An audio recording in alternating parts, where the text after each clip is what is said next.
بسم الله الرحمن الرحيم الحمد لله رب العالمين نحمده ونستعينه ونؤمن به ونتوكل عليه ونعوذ بالله من شرور أنفسنا ومن سيئات أعمالنا من يهده الله فلا مضل له ومن يضلل فلا هادي له نشهد أن لا إله إلا الله وحده لا شريك له ونشهد أن سيدنا ونبينا ومولانا محمدا صلى الله عليه وسلم عبده ورسوله اللهم صل وسلم وبارك على رسولك سيدنا ومولانا محمد وعلى آل وأصحاب سيدنا ومولانا محمد وعلى جميع الأنبياء والمرسلين وآلهم وصحبهم والتابعين لهم بإحسان إلى يوم الدين أما بعد فأعوذ بالله من الشيطان الرجيم بسم الله الرحمن الرحيم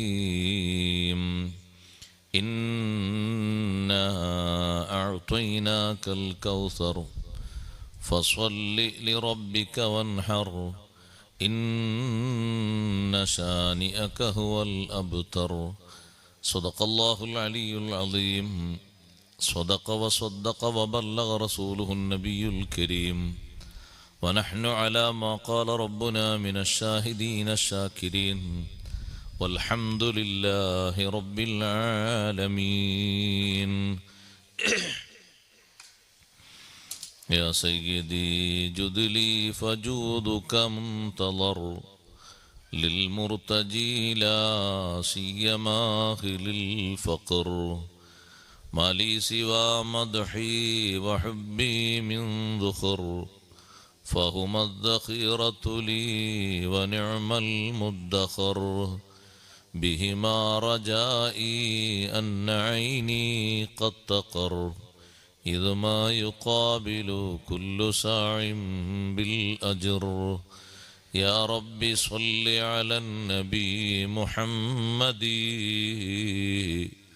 منجي الخلائق من جهنم في غدي واعلموا يا أمة سيدنا ومولانا محمد اللهم صل وسلم وبارك عليه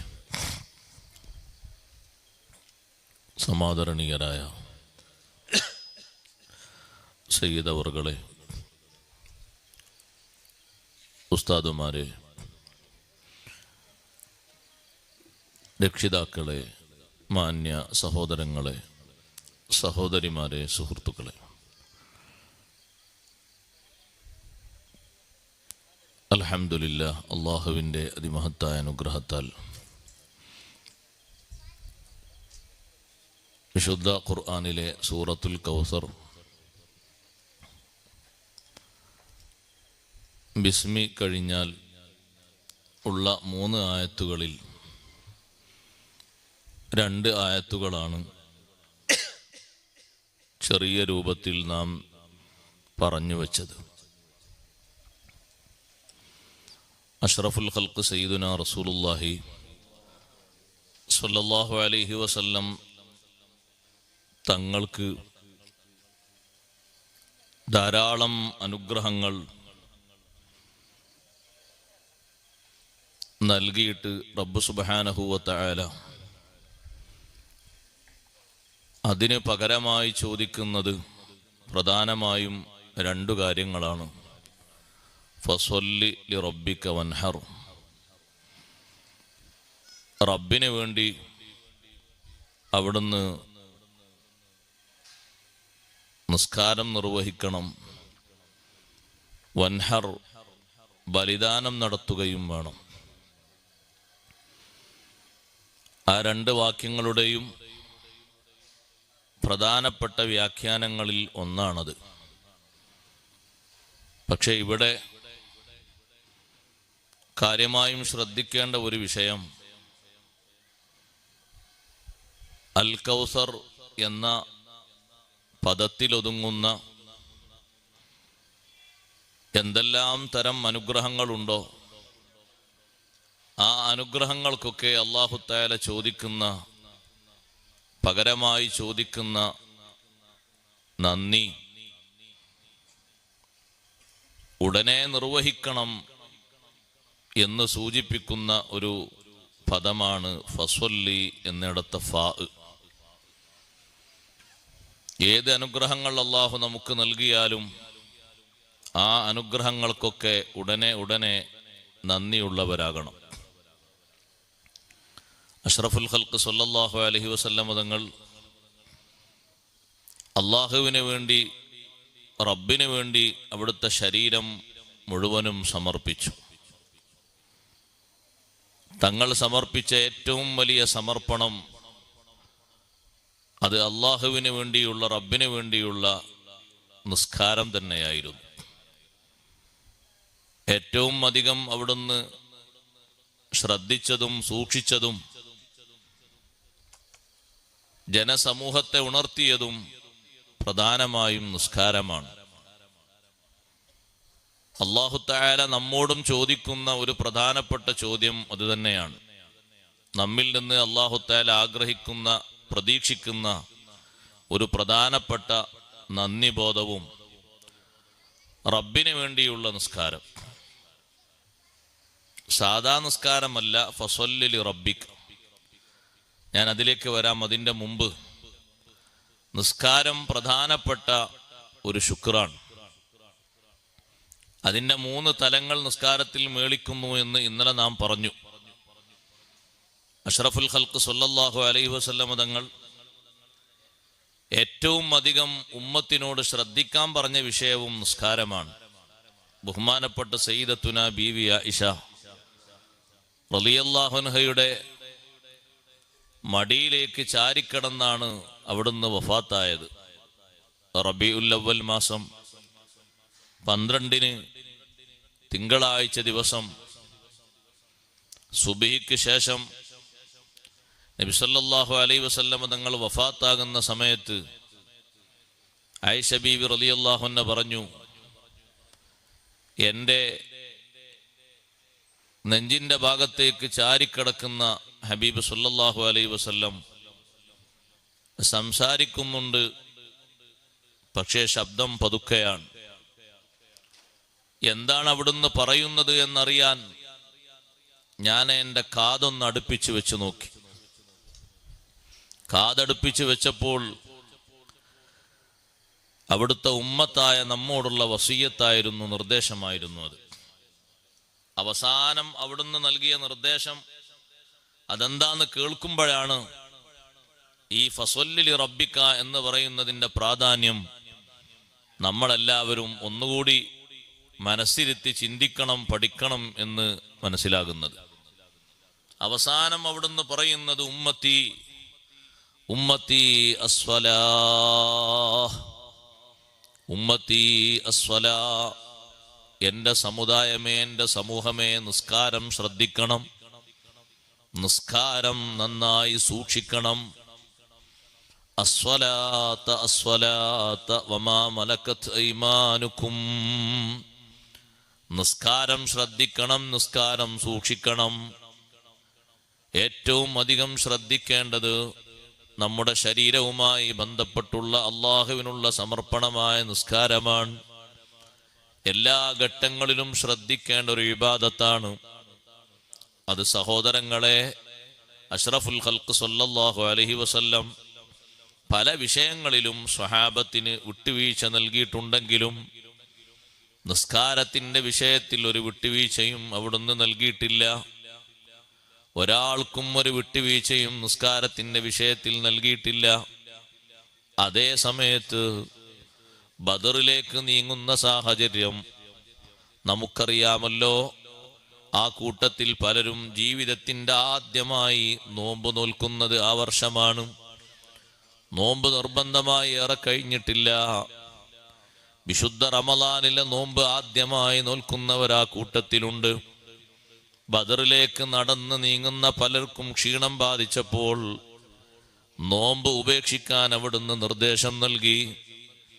അതേ സമയത്ത് എത്ര ക്ഷീണം സഹിച്ച് യാത്ര ചെയ്തിട്ടും ബദറിൽ എത്തിയ ശേഷം രാത്രി കിടന്നുറങ്ങിയ സ്വഹാബത്തിനെ സുബ്ഹിന്റെ മുമ്പ് തന്നെ വിളിച്ചുണർത്താൻ സയ്യിദുന അബൂബക്കറിന് സിദ്ദീഖ് റളിയല്ലാഹു അൻഹുവിന് നിർദ്ദേശം കൊടുക്കുകയാണ്. നിസ്കരിക്കാൻ സമയമാവുകയാണ്. സുബ്ഹി നിസ്കാരത്തിന് മുമ്പ് തന്നെ ക്ഷീണം ബാധിച്ച് നടന്നും വെയിൽ കൊണ്ടും ഒട്ടകപ്പുറത്തുമൊക്കെയായി വന്നവർ ഭക്ഷണം കഴിച്ച് ഉത്സാഹത്തോടെ യാത്ര ചെയ്തവരല്ല, നോമ്പ് പിടിച്ച് യാത്ര തുടങ്ങിയവരാണ്. എന്നാലും നിസ്കാരത്തിൽ വിട്ടുവീഴ്ചയില്ല. എപ്പോഴും നിസ്കാരം നിർവഹിക്കണം. അപ്പുറത്ത് ശത്രുക്കൾ വരി വരിയായി നിൽക്കുന്ന ഘട്ടത്തിലും നബി സല്ലല്ലാഹു അലൈഹി വസല്ലമ തങ്ങൾ സ്വഹാബത്തിന്റെ കൂടെ നിസ്കാരം നിർവഹിച്ചു. എത്രമാത്രം വലിയ ഭീതിതമായ സാഹചര്യമാണ്. അപ്പുറത്ത് സായുധരായ ശത്രുക്കളാണ്. എന്തും സംഭവിക്കാം. പക്ഷേ അവർക്ക് മുന്നിൽ ഒരു വിഭാഗത്തെ കാവലായി നിർത്തി മറ്റൊരു വിഭാഗത്തെ കൊണ്ട് അവിടുന്ന് ജമാഅത്തായി നിസ്കാരം നടത്തുന്നു. നിസ്കരിച്ച ആളുകൾ തിരിച്ചു വന്ന് കാവൽ നിൽക്കുന്നു. നിസ്കരിക്കാത്തവർ വീണ്ടും പോയി നിസ്കരിക്കുന്നു. നിസ്കാരത്തിന്റെ വിഷയത്തിൽ ഒരു വിട്ടുവീഴ്ചയും അവിടുന്ന് വരുത്തിയിട്ടില്ല. എല്ലാവരോടും വളരെ കാർക്കശ്യത്തോടെ അവിടുന്ന് കൽപ്പിച്ച ഒരു വിഷയവും നിസ്കാരമാണ്. സഹോദരങ്ങളെ, നമ്മുടെ ജീവിതത്തിലും ഏറ്റവും അധികം ശ്രദ്ധിക്കേണ്ടത്, സൂക്ഷിക്കേണ്ടത് നിസ്കാരമാണ്. നിസ്കാരം ഏത് വിഷയത്തെ സംബന്ധിച്ചാണെങ്കിലും റബ്ബ് സുബ്ഹാനഹു വ തആല വിട്ടുവീഴ്ച നൽകിയ കാരണങ്ങളായി പഠിപ്പിക്കുന്നത് നിസ്കാരം സമയത്തിൽ നിന്ന് പിന്തിക്കുന്നതിൽ നിന്ന് രണ്ട് വിഷയങ്ങൾക്കല്ലേ കാര്യമായി വിട്ടുവീഴ്ചയുള്ളൂ. ഒന്ന്, അനിയന്ത്രിതമായ ഉറക്കം സംഭവിച്ചുപോയി. സാധാരണ ഉറങ്ങിയിട്ട് രാവിലെ എഴുന്നേറ്റ് 7 മണിക്ക് എഴുന്നേൽക്കുന്ന ആളെ പറ്റിയല്ല പറയുന്നത്. എന്നും അങ്ങനെ എഴുന്നേറ്റ് ജോലിക്ക് പോയി ദുന്യാവ് ആഗ്രഹിക്കുന്ന ആളുകളുണ്ട്. അവരെ സംബന്ധിച്ചല്ല. എന്നും നിസ്കരിക്കുന്നവരാണ്. പക്ഷേ ക്ഷീണം കാരണമോ സുഖം കൂടിയത് കൊണ്ടോ അറിയില്ല, ഒന്ന് ഉറങ്ങിപ്പോയി, നിസ്കാരം ഖളാ ആയി. നിസ്കരിക്കണം, നിസ്കാരം വീട്ടണം. ആ വിഷയത്തിൽ അല്ലാഹുവിനെ ശിക്ഷിക്കുകയില്ല. അതേ സമയത്ത് നാം ആലോചിക്കണം, നാം ചിന്തിക്കണം. എല്ലാ ദിവസവും നിസ്കാരം നഷ്ടപ്പെടുത്തുന്ന മനുഷ്യൻ എത്ര വലിയ ഹതഭാഗ്യനാണ്. നിസ്കാരം തീരെ നിർവഹിക്കാത്തവൻ ദീനിലേറ്റവും സ്ഥാനം കുറഞ്ഞവനല്ലേ. ഒരു വിഷയത്തിലും പരിഗണിക്കാൻ പറ്റാത്ത ആളല്ലേ. നിസ്കാരം ഒഴിവാക്കി നടക്കുന്ന വ്യക്തിയെ നിങ്ങളെ വീട്ടിൽ കല്യാണം നടക്കുമ്പോ കല്യാണത്തിന് നിക്കാഹിന് സാക്ഷിയാക്കി അവന് നിർത്താൻ പറ്റുമോ? ഇല്ല. സാക്ഷി ആരാന്ന് ചോദിക്കുമ്പോ പലരും പറയും അമ്മാവനാണ് സാക്ഷി, എളാപ്പയാണ് സാക്ഷി, മൂത്താപ്പയാണ് സാക്ഷി. കാരണവന്മാരെ മുന്നോട്ട് വെക്കും. പക്ഷേ താരിഖു സ്വലാത്താണെങ്കിൽ അവൻ അതിന് പറ്റൂല. സാക്ഷി നിൽക്കാനാ ഫാസിഖിനെ പറ്റൂല. എളാപ്പ മൂത്താപ്പൊക്കെ ഭക്ഷണം കൊടുക്കുന്നിടത്ത് നല്ല സീറ്റ് കൊടുത്താൽ മതി. അതേ സമയത്ത് സാക്ഷിയാകാൻ യോഗ്യതയുള്ള ആളെ തന്നെ വേണം. നിസ്കരിക്കാത്തവനെ എങ്ങനെ സാക്ഷി നിർത്താനാണ്? ചില പണ്ഡിതന്മാര് നിസ്കരിക്കാത്തവൻ അറവ് നടത്തിയതുപോലും ഭക്ഷിക്കാൻ പാടില്ലെന്ന് പറഞ്ഞില്ലേ? നിസ്കരിക്കാത്തവന് തീരെ സ്ഥാനം കൊടുക്കരുത് എന്നല്ലേ പണ്ഡിതന്മാരുടെ പക്ഷം. നിസ്കരിക്കാത്ത മനുഷ്യനെ കാണുമ്പോ അവനോട് ഏറ്റവും കൂടുതൽ വെറുപ്പും വിരോധവും പ്രകടിപ്പിക്കണം. നിസ്കരിക്കാത്ത മനുഷ്യൻ സമൂഹത്തിൽ ഏറ്റവും സ്ഥാനം കുറഞ്ഞവനാണ്. നിസ്കാരം നന്നായി പതിവാക്കണം. പതിവായി ചെയ്യുന്ന നിസ്കാരമാണ് റബ്ബിന് വേണ്ടിയുള്ള നിസ്കാരം. ഫസ്വല്ലി ലിറബ്ബിക, നിങ്ങളുടെ റബ്ബിന് വേണ്ടി നിങ്ങൾ നിസ്കരിക്കണം. റബ്ബിന് വേണ്ടിയാണോ നിസ്കാരം? എന്നാൽ അത് ഉപേക്ഷിക്കരുത്, ഒഴിവായി പോകരുത്. നമ്മുടെ കാര്യത്തിന് വേണ്ടി തീരെ ഒഴിവാക്കരുത്. അഥവാ ഏതെങ്കിലും സന്നിഗ്ധ ഘട്ടത്തിൽ അങ്ങനെ വന്നുപോയാൽ ഉടനെ തന്നെ ആ വിഷയം നിർവഹിച്ചുകൊണ്ട് വീട്ടിക്കൊണ്ട് പിന്നീട് ഒരിക്കലും അങ്ങനെ വരാത്ത രൂപത്തിൽ സൂക്ഷിക്കണം. നിസ്കാരം ഒഴിവാക്കുന്നതിന് ജോലി ഒരിക്കലും കാരണമായി അള്ളാഹു വെച്ചിട്ടില്ല. രോഗം ഒരിക്കലും കാരണമായി വെച്ചിട്ടില്ല. ആരുടെയെങ്കിലും ജനനമോ മരണമോ കല്യാണമോ സൽക്കാരമോ തുടങ്ങിയൊരൊറ്റ വിഷയവും നിസ്കാരം ഒഴിവാക്കുന്നതിന് അള്ളാഹു പൊരുത്തപ്പെടുന്ന കാരണങ്ങളല്ല. ഫസ്വല്ലി ലിറബ്ബിക, റബ്ബിന് വേണ്ടി നീ നിസ്കരിക്കണം. അഥവാ പതിവായുള്ള നിസ്കാരമാണ്, അള്ളാഹുവിന് വേണ്ടിയുള്ള നിസ്കാരം, എന്നും നിർവഹിക്കുന്ന നിസ്കാരമാണ്. തോന്നുമ്പോൾ നിസ്കരിക്കുന്നവനാകരുത്, എപ്പോഴും നിസ്കാരം നിർവഹിക്കുന്നവനാകണം. മുഅ്മിനീങ്ങളെ സംബന്ധിച്ച് അടയാളം പറഞ്ഞിടത്ത് പരിശുദ്ധ ഖുർആനിൽ അല്ലാഹു പഠിപ്പിച്ച സ്വഭാവങ്ങളിൽ വല്ലദീനഹും അലാ സ്വലാത്തിഹിം യുഹാഫിളൂൻ, നിസ്കാരം പതിവായി ശ്രദ്ധിക്കുന്നവരാണ്, പതിവായി സൂക്ഷിക്കുന്നവരാണ്. നബി സല്ലല്ലാഹു അലൈഹി വസല്ലമ തങ്ങൾ റബ്ബിന് വേണ്ടി അവിടുത്തെ ശരീരം മുഴുവനും നിസ്കാരം കൊണ്ട് സമർപ്പിച്ചു. നിസ്കാരത്തിൽ അവിടുത്തെ ശരീരം സമർപ്പിച്ചതുപോലെ മക്കയിൽ വെച്ച് തന്നെ അവിടുന്ന് നിസ്കരിച്ച് ആരംഭിച്ച നിസ്കാരമാണ് സ്വലാത്തുൽ ലൈൽ, തഹജ്ജുദ് നിസ്കാരം. ആ തഹജ്ജുദ് നിസ്കാരം തങ്ങൾ നിർവഹിക്കുന്നത് 1, 2, 3 മണിക്കൂറൊക്കെ നീണ്ടു നിൽക്കുന്ന നിസ്കാരമാണ്. മദീനയിലെത്തിയപ്പോഴും ആ സ്വഭാവം തന്നെ തങ്ങൾ ആരംഭിക്കുകയും ശ്രദ്ധിക്കുകയും സൂക്ഷിക്കുകയും മുന്നോട്ട് കൊണ്ടുപോവുകയും ചെയ്തിട്ടുണ്ട്. എല്ലാ ഘട്ടങ്ങളിലും തോന്നുമ്പോൾ നിസ്കരിക്കുന്ന ആളുകളാകരുത്, എപ്പോഴും നിസ്കാരം പതിവാക്കുന്ന ആളുകളാകണം. നമുക്ക് സന്തോഷവും ആരോഗ്യവും സാമ്പത്തിക പുരോഗതിയൊക്കെ ഉഷാറാകുമ്പോൾ മാത്രം നിസ്കരിക്കുന്ന ഒരു കൂട്ടര് അങ്ങനെ ആകാൻ പാടില്ല. അങ്ങനെ ഖുർആൻ ഒരു വിഭാഗത്തെ അങ്ങനെ പരിചയപ്പെടുത്തുന്നുണ്ട്. വമിനൻ നാസി മൻ യഅബുദുല്ലാഹ അലാ ഹർഫ് ഫഇൻ അസാബഹു ഖൈറുൻ തുമഅന്ന ബിഹി വഇൻ അസാബതുഹു ഫിത്നതുൻ ഇൻഖലബ അലാ വജ്ഹി ഖസിറ ദുനിയ വൽ ആഖിറ. മനുഷ്യരിൽ ഒരു വിഭാഗമുണ്ട്, യഅബുദുല്ലാഹ അലാ ഹർഫിൻ, ഒരു സൈഡിൽ നിന്ന് ഒരു ഓരം പറ്റി അള്ളാഹുവിന് ഇബാദത്ത് എടുക്കുന്നവർ. എങ്ങനെയാണ് അവർ ഇബാദത്ത്? ഫൈൻ അസാബഹു ഖൈറുൻ തുമഅന്ന ബിഹി, നല്ല ഐശ്വര്യവും നല്ല ആരോഗ്യവും നല്ല തൃപ്തിയും ഒരു ടെൻഷനും ഒരു വിഷമവും ഒരു പ്രശ്നവും ഒരു പരാതിയും ഇല്ലെങ്കിൽ അവരെ ഇബാദത്തിനും കാര്യങ്ങളിലും ഒക്കെ ഉഷാറാണ്, മുന്നോട്ടാണ്. വൈൻ അസാബത്തുഹു ഫിത്നതുൻ ഇൻഖലബ അലാ വജ്ഹി, എന്തെങ്കിലും ഒരു പരീക്ഷണം വന്നാൽ അവർ മുഖം തിരിച്ചു പോകും, പിന്നെ അവരെ ഒരു സംഗതിക്കും കാണൂല. അപ്പൊ അവരെ മനസ്ഥിതി എന്താ? നമ്മളെ കാര്യം ശരിയാകട്ടെ, എന്നിട്ട് പടച്ചോന്റെ കാര്യം. അല്ലാഹു സുബ്ഹാനഹു വ തആല ഏത് പരീക്ഷണ ഘട്ടം നൽകിയാലും തരണം ചെയ്ത് അള്ളാഹുവിന് നമ്മുടെ ശരീരം സമർപ്പിക്കണം. നമ്മുടെ ശരീരത്തിന്റെ മേൽ ഒരു അധികാരവും ഒരു അവകാശവും നമുക്കില്ല. ഈ ശരീരം നിയന്ത്രിക്കാനുള്ള പൂർണ്ണ അധികാരം അള്ളാഹുവിനാണ്. ഉടമസ്ഥനും അവനാണ്. അവൻ തന്ന അനുഗ്രഹങ്ങൾക്ക് ഒരു അനുഗ്രഹത്തിന് ഒരൊറ്റ ഒന്നിന് കടപിടിക്കുന്ന ശുക്ർ ചെയ്യാൻ നമ്മെ കൊണ്ട് കഴിയില്ല. ധാരാളം അനുഗ്രഹങ്ങൾ അള്ളാഹു നമുക്ക് ചൊരിഞ്ഞു തന്നു. അതിന് നിലനിർത്തേണ്ട ശുക്റാണ് നിസ്കാരം. അത് ഫസ്വല്ലി ലിറബ്ബിക, റബ്ബിന് വേണ്ടിയുള്ള നിസ്കാരം നിർവഹിക്കണം. അവിടെ റബ്ബിന് വേണ്ടി നിസ്കാരം നിർവഹിക്കണം എന്ന് പറഞ്ഞിടത്ത് ബഹുമാനപ്പെട്ട ഖുർആൻ പണ്ഡിതന്മാർ പ്രത്യേകം പറഞ്ഞു, ലിറബ്ബിക എന്ന് അല്ലാഹു തആല ഈ സൂറത്തിൽ പറഞ്ഞത് റബ്ബിന് വേണ്ടിയുള്ള നിസ്കാരം. അല്ലാത്ത നിസ്കാരം ഉണ്ടോ? റബ്ബിന് വേണ്ടി അല്ലാത്ത നിസ്കാരം ഉണ്ട്. അല്ലാത്ത നിസ്കാരമുണ്ട്. ഷർത്തും ഫർളും സുന്നത്തൊന്നും നേർക്ക് വെക്കാത്ത നിസ്കാരം അതാർക്കോ വേണ്ടിയുള്ള നിസ്കാരമാണ്. റബ്ബിന് വേണ്ടിയാകണം നിസ്കാരം. നല്ല ശ്രദ്ധയോടുകൂടി നിസ്കരിക്കണം നിസ്കാരം. നിസ്കാരം സഹോദരങ്ങളെ കടമ നിർവഹിക്കാൻ വേണ്ടി മാത്രമാകരുത്. നിസ്കരിച്ചു എന്ന് മറ്റൊരാൾ പറയാൻ വേണ്ടിയുള്ള നിസ്കാരമാകരുത്. നിസ്കാരത്തിലാണ് ഏറ്റവും അധികം ശ്രദ്ധ വേണ്ടത്, സൂക്ഷ്മത വേണ്ടത്.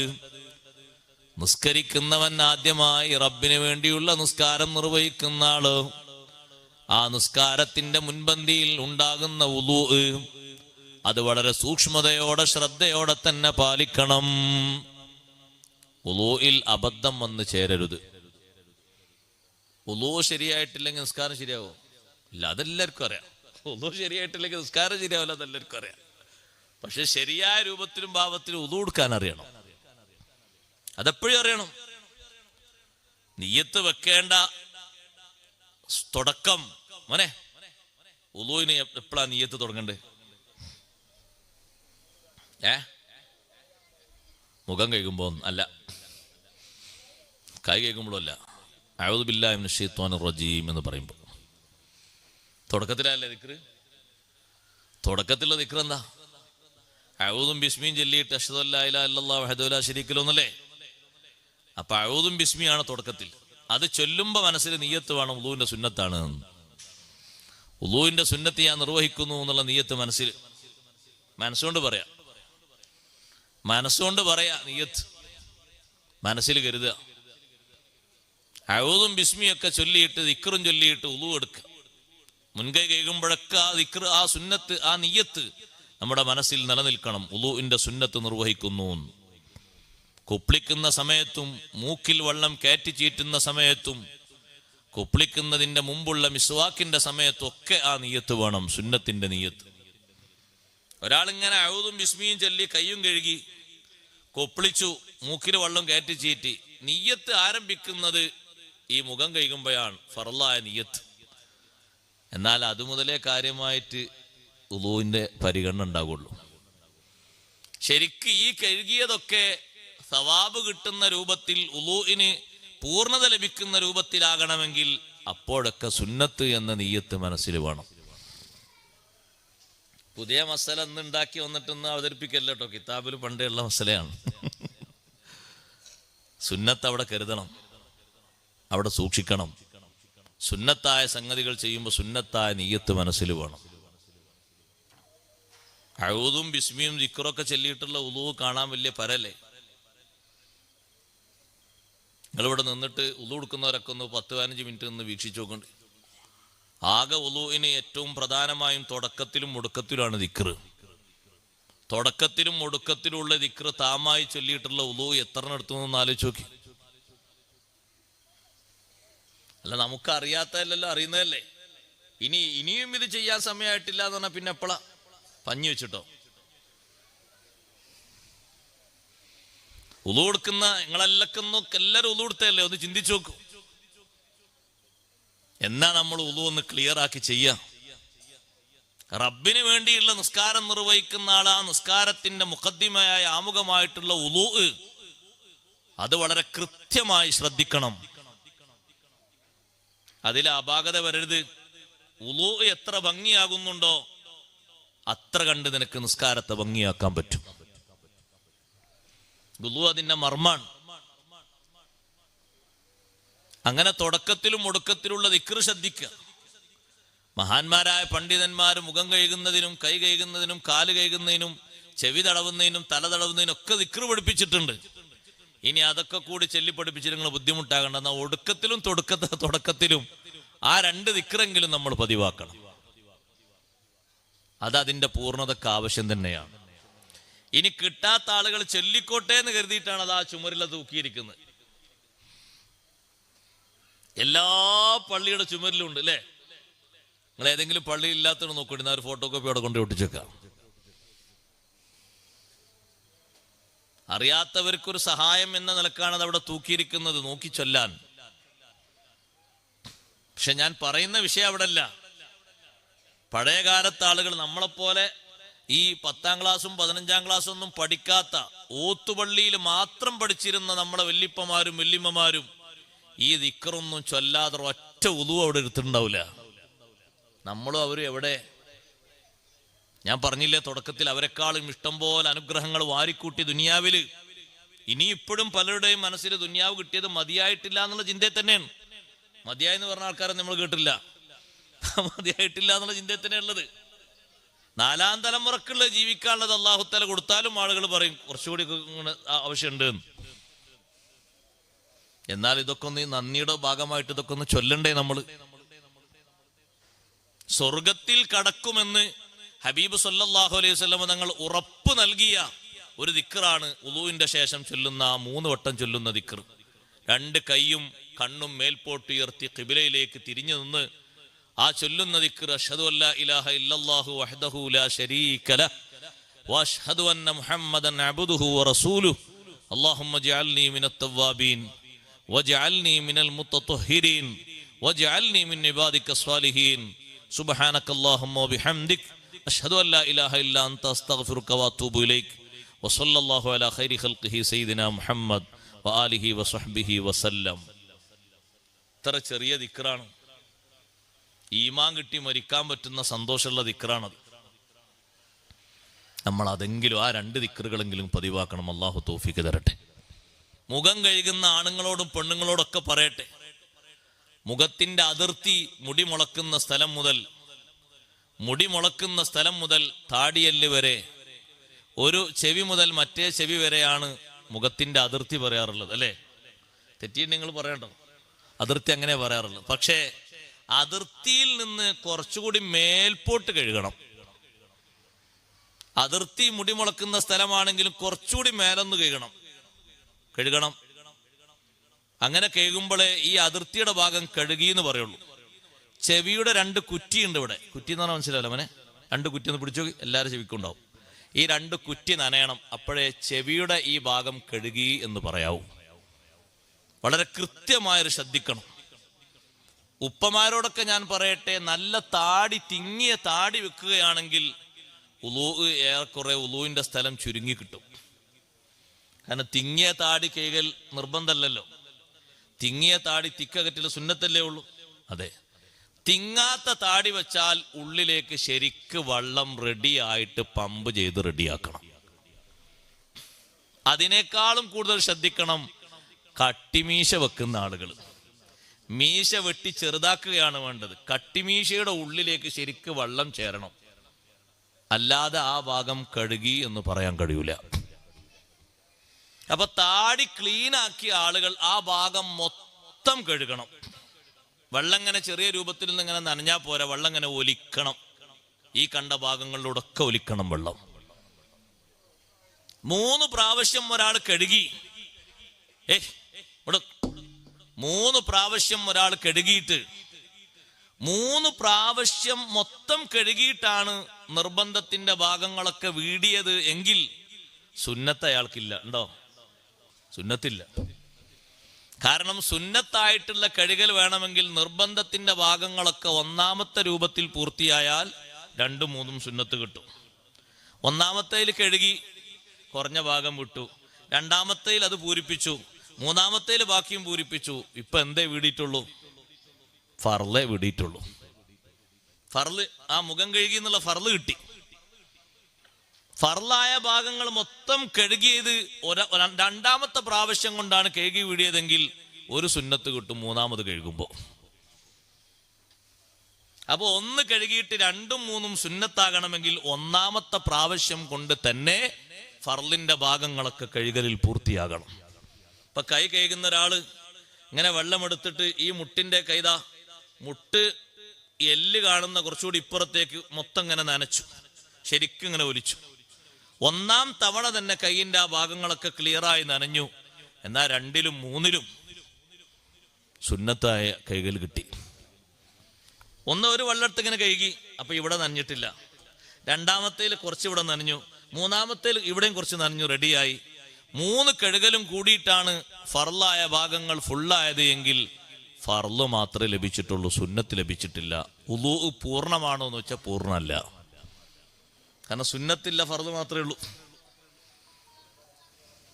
അത് നന്നായി ശ്രദ്ധിക്കണം, നന്നായി സൂക്ഷിക്കണം. മുടി തന്നെ തടവുന്ന ആളുകള്, മുടിയുടെ തലയുടെ പരിധി കടന്നിട്ട് തലയുടെ പരിധി വിട്ട രീതിയിലുള്ള മുടി, അത് മേൽപോട്ട് ഇങ്ങനെ വാർന്നു വെച്ച മുടിയാന്ന് കൂട്ടിക്കോളൂ. മുന്നിലേക്ക് വാരുമ്പോ തലയുടെ പരിധി വിട്ടിപ്പുറത്തേക്ക് പോയിട്ടുണ്ട് ആ മുടി, അതാണ് തടവുന്നത് എങ്കിൽ മതിയാകൂല. തലയിൽ ഉള്ള ഭാഗത്തുള്ള മുടിയാണ് തടവേണ്ടത്. ഉദാഹരണമായിട്ട് ഒരാളെ മുടി പെരടിയിൽ നിന്ന് ഇങ്ങോട്ട് ഇറങ്ങിയിട്ടുണ്ട്, ചെവിക്കുറ്റിയിൽ നിന്ന് ഇങ്ങോട്ട് ഇറങ്ങിയിട്ടുണ്ട്. കുറച്ച് വെള്ളം എടുത്തിട്ട് തലമുടി തടവാന്നല്ലേ പറഞ്ഞ്? തല തടവാന്നാ പറഞ്ഞത്. തലമുടി എന്നുള്ള ആൾക്ക് ഈ മുടിയൊക്കെ തലയിൽ പെട്ടതാ. ഈ പെരടിയിൽ നിന്ന് ഇങ്ങോട്ട് ഇറങ്ങിയ മുടിയാണ് ഒരാൾ തടവിയതെങ്കിൽ തല തടവിയ കൂട്ടത്തിൽ പെടൂല. പരിധി വിട്ട മുടിയാണത്. അത് ശരിക്ക് ശ്രദ്ധിക്കണം, സൂക്ഷിക്കണം. കാല് കഴുകുമ്പോ തന്നെ എത്രമാത്രം ശ്രദ്ധിക്കാനുണ്ട്. ഈ ഭാഗങ്ങളൊക്കെ ശ്രദ്ധിച്ച് ഉളു എടുത്തെങ്കിലേ ഉളു കൃത്യമാവുകയുള്ളൂ. ഉളു റെഡിയായെങ്കിലേ ഈ പറയുന്ന നിസ്കാരം, റബ്ബിന് വേണ്ടിയുള്ള നിസ്കാരം നിർവഹിക്കാൻ കഴിയൂ. എങ്ങനെങ്കിലും നിസ്കരിക്കാന്നല്ല അല്ലാഹു തആല പറഞ്ഞത്, അത് നന്ദിയായി കൂട്ടൂല. ഫസ്വല്ലി ലിറബ്ബിക്, നിന്റെ റബ്ബിന് വേണ്ടി നീ നിസ്കരിക്കണം. ഇമാം റാസി റളിയല്ലാഹു അൻഹു അടക്കമുള്ള മഹാന്മാര് പഠിപ്പിച്ചു, റബ്ബിന് വേണ്ടി എന്ന് പ്രത്യേകം പറഞ്ഞത്, ആ ലാമിട്ട് പറഞ്ഞതിൽ ഒരു പ്രത്യേകം പഠിക്കാനുണ്ട്. ഈ ലാം റബ്ബിന് വേണ്ടിയുള്ള നിസ്കാരം എന്ന് പറഞ്ഞത് കർറൂഹിലിൽ ബദനി, ശരീരത്തിനുള്ള ആത്മാവ് പോലെയാണ്. ശരീരത്തിന് സഹോദരങ്ങളെ ജീവൻ ശരിയായ രൂപത്തിലുണ്ട് എന്ന് പറയുന്നത്, ആത്മാവ് പൂർണ്ണമായ രൂപത്തിൽ ശരീരത്തെ വിട്ടുപിരിയാതെ കാൽപാദം മുതൽ മൂർധാവ് വരെ, മൂർധാവ് മുതൽ കാൽപാദം വരെ ശരിയായ രൂപത്തിൽ അങ്ങനെ നിലനിൽക്കുമ്പോഴാണ് അതിന് നല്ല പ്രശംസയും നല്ല സന്തോഷവും ലഭിക്കുന്നത്. ആത്മാവ് പൂർണ്ണമായിട്ടുണ്ടാകുമ്പോ, അതേ സമയത്ത് ആത്മാവ് വേർപിരിഞ്ഞു പോയാൽ അതിനെ സംബന്ധിച്ച് ഡെഡ് ബോഡി എന്നാണ് പറയുക. അതേ ഒരു ഭാഗത്തുള്ള ആത്മാവ് പിരിഞ്ഞുപോയി, അവിടെ ചലനം ഇല്ല, അവിടെ അനക്കം ഇല്ല. റൂഹ് പിടിച്ചു തുടങ്ങുമ്പോൾ അങ്ങനെയല്ലേ, ഒരു ഭാഗത്ത് ചലനം മറ്റുപോയി, പിന്നെ നോക്കുമ്പോ അടുത്ത ഭാഗത്തും ചലനം മറ്റുപോയി. ചിലരുടേത് കണ്ടിട്ടില്ലേ നിങ്ങൾ, മണിക്കൂർ കണക്കിനുണ്ടാകാറുണ്ട്. ചിലരുടെ ആത്മാവിനെ പിടിക്കുന്നത് 1-2 ദിവസം കൂടുതൽ ഉണ്ടാകാറുണ്ട്. പെട്ടെന്ന് തന്നെ ആത്മാവിനെ പിടിക്കുന്ന സ്വഭാവവും ഉണ്ട്. ചില അവയവങ്ങൾക്കുള്ള ചലനശേഷി പൂർണ്ണമായും നശിച്ചുപോയി, തൊട്ടാൽ അറിയുന്നില്ല. അതേ ചൂട് വെപ്പിച്ചാലും അറിയുന്നില്ല, വേദനിപ്പിക്കുന്ന സ്വഭാവങ്ങൾ നൽകിയാലും അറിയുന്നില്ല.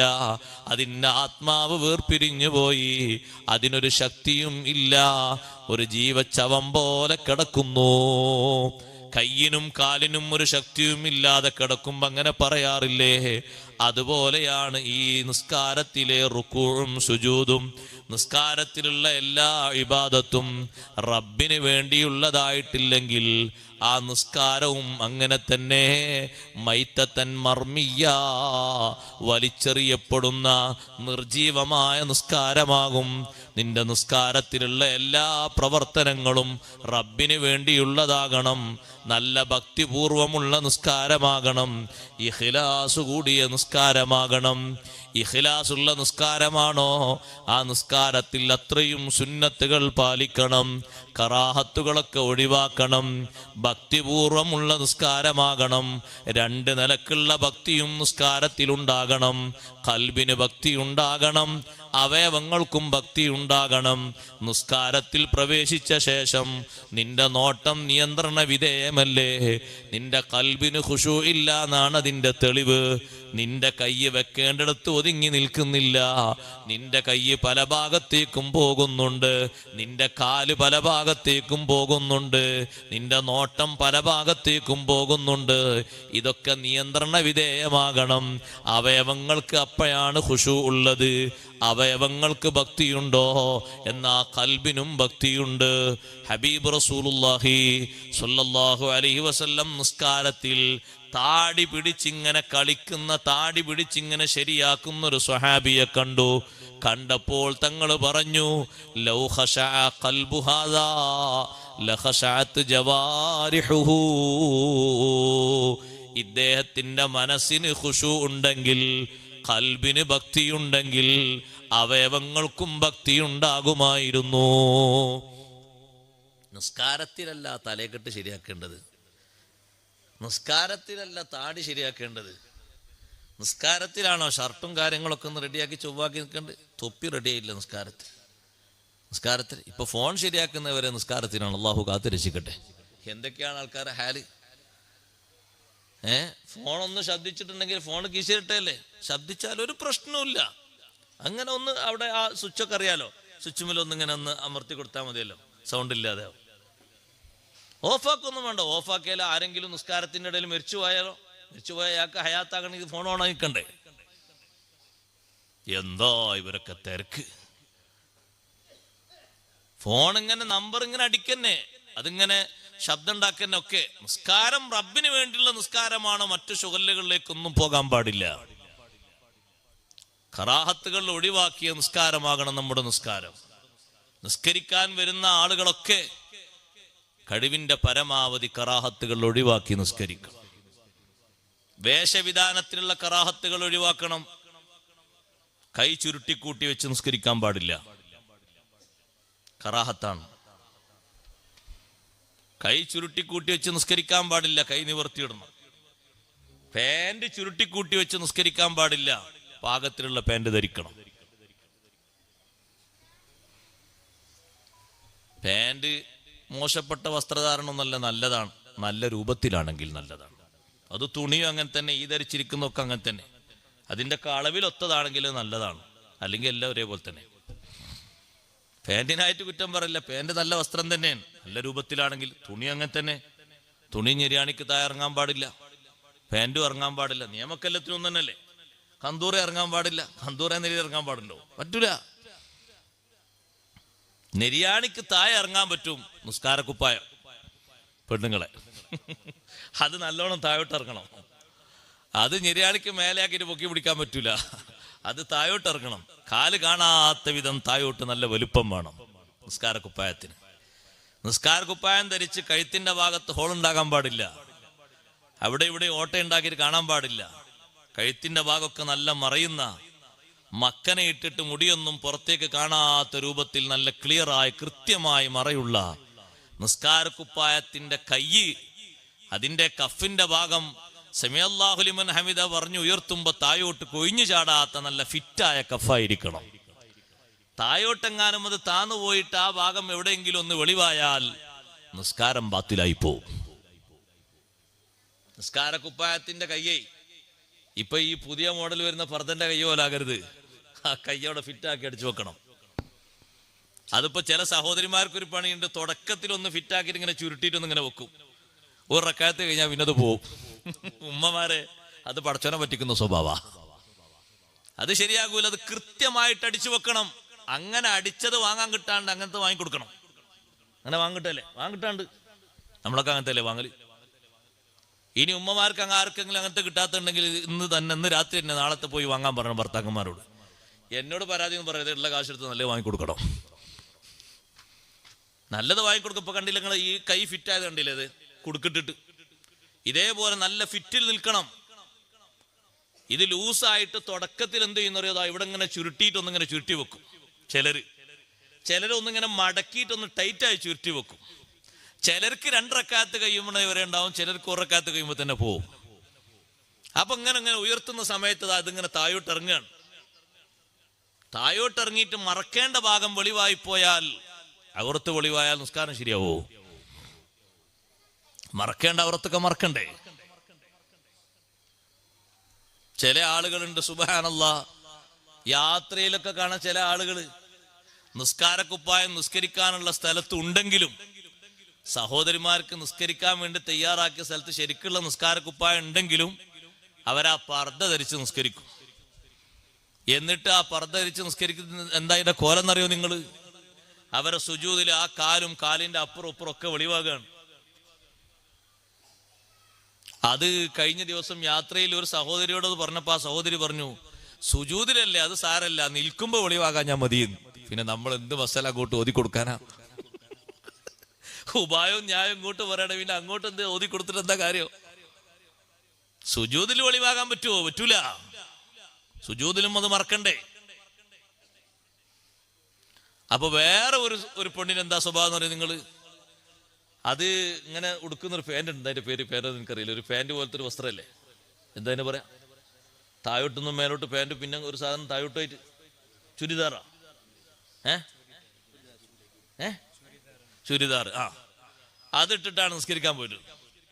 അപ്പൊ ശരിക്കും അത് താഴെ ഞെരിയാണി വരെ ഉള്ളൂ ആ സാധനം ഈ ധരിച്ചത്. അപ്പൊ അവിടുന്ന് ഇങ്ങോട്ട് തൽക്കാലം ഒരു ഷോക്സ് ധരിച്ചിട്ടുണ്ട്. ഷോക്സ് ധരിച്ച് നിസ്കരിക്കുന്നുണ്ട്. ഷോക്സ് കൊണ്ട് മറ കിട്ടിയില്ലല്ലോ. ഷോക്സ് കൊണ്ട് മറ കിട്ടിയാലും മതി, കുഴപ്പമൊന്നുമില്ല, നല്ല മറയാണെങ്കിൽ. പക്ഷെ ഷോക്സ് ആ ഷൂവിന്റെ കൂടെ ധരിക്കുന്ന ഷോക്സാണ്, അതിന് കുഴപ്പമൊന്നുമില്ല. പക്ഷെ അതിന്റെ മുന്നിൽ കാലിന്റെ വിരലിന്റെ ഭാഗത്ത് മുഴുവനും കീറിയിട്ടുണ്ട്. കീറിയിട്ട് ഇങ്ങനെ കിടക്കുന്നുണ്ട്. അപ്പൊ ആ കീറിയത് പറ്റും. അത് മുന്നിൽ ചെറിയൊരു കീറലല്ലേ, അതിന് കുഴപ്പമൊന്നുമില്ല എന്ന് പറഞ്ഞു. സുബ്ഹാനല്ലാഹ്. മറക്കേണ്ട ഭാഗം നന്നായി മറക്കണം. തുണി ഉടുക്കുന്നവർ തുണി ശരിക്കും ഇങ്ങനെ നോക്കണം, എവിടെയെങ്കിലും ഓട്ടയുണ്ടോന്ന്. നിസ്കരിക്കാൻ വരുന്നോ നിങ്ങൾ എവിടെയെങ്കിലും കാണാൻ പറ്റുമോന്ന് നോക്കുമെന്ന് കരുതിയിട്ടല്ല. അതിന് മഹാന്മാര് പഠിപ്പിച്ച ഷർത്തുണ്ട്, ആ ഷർത്ത് നോക്കണം. ഈ ചെറിയ ഓട്ടയെ കൂടെ ഇപ്പൊ എന്റെ ഔറത്തുമല്ലോ നോക്കി ആരെങ്കിലും കാണുമോ?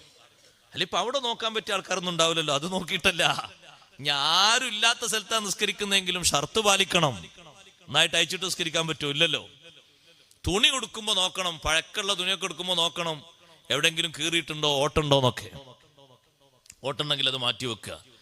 ഓട്ടയില്ലാത്ത നല്ല കട്ടിയുള്ള തുണി ഇട്ട് നിസ്കരിക്കണം. തുണി നല്ല നല്ല വൃത്തിയിൽ എടുക്കണം.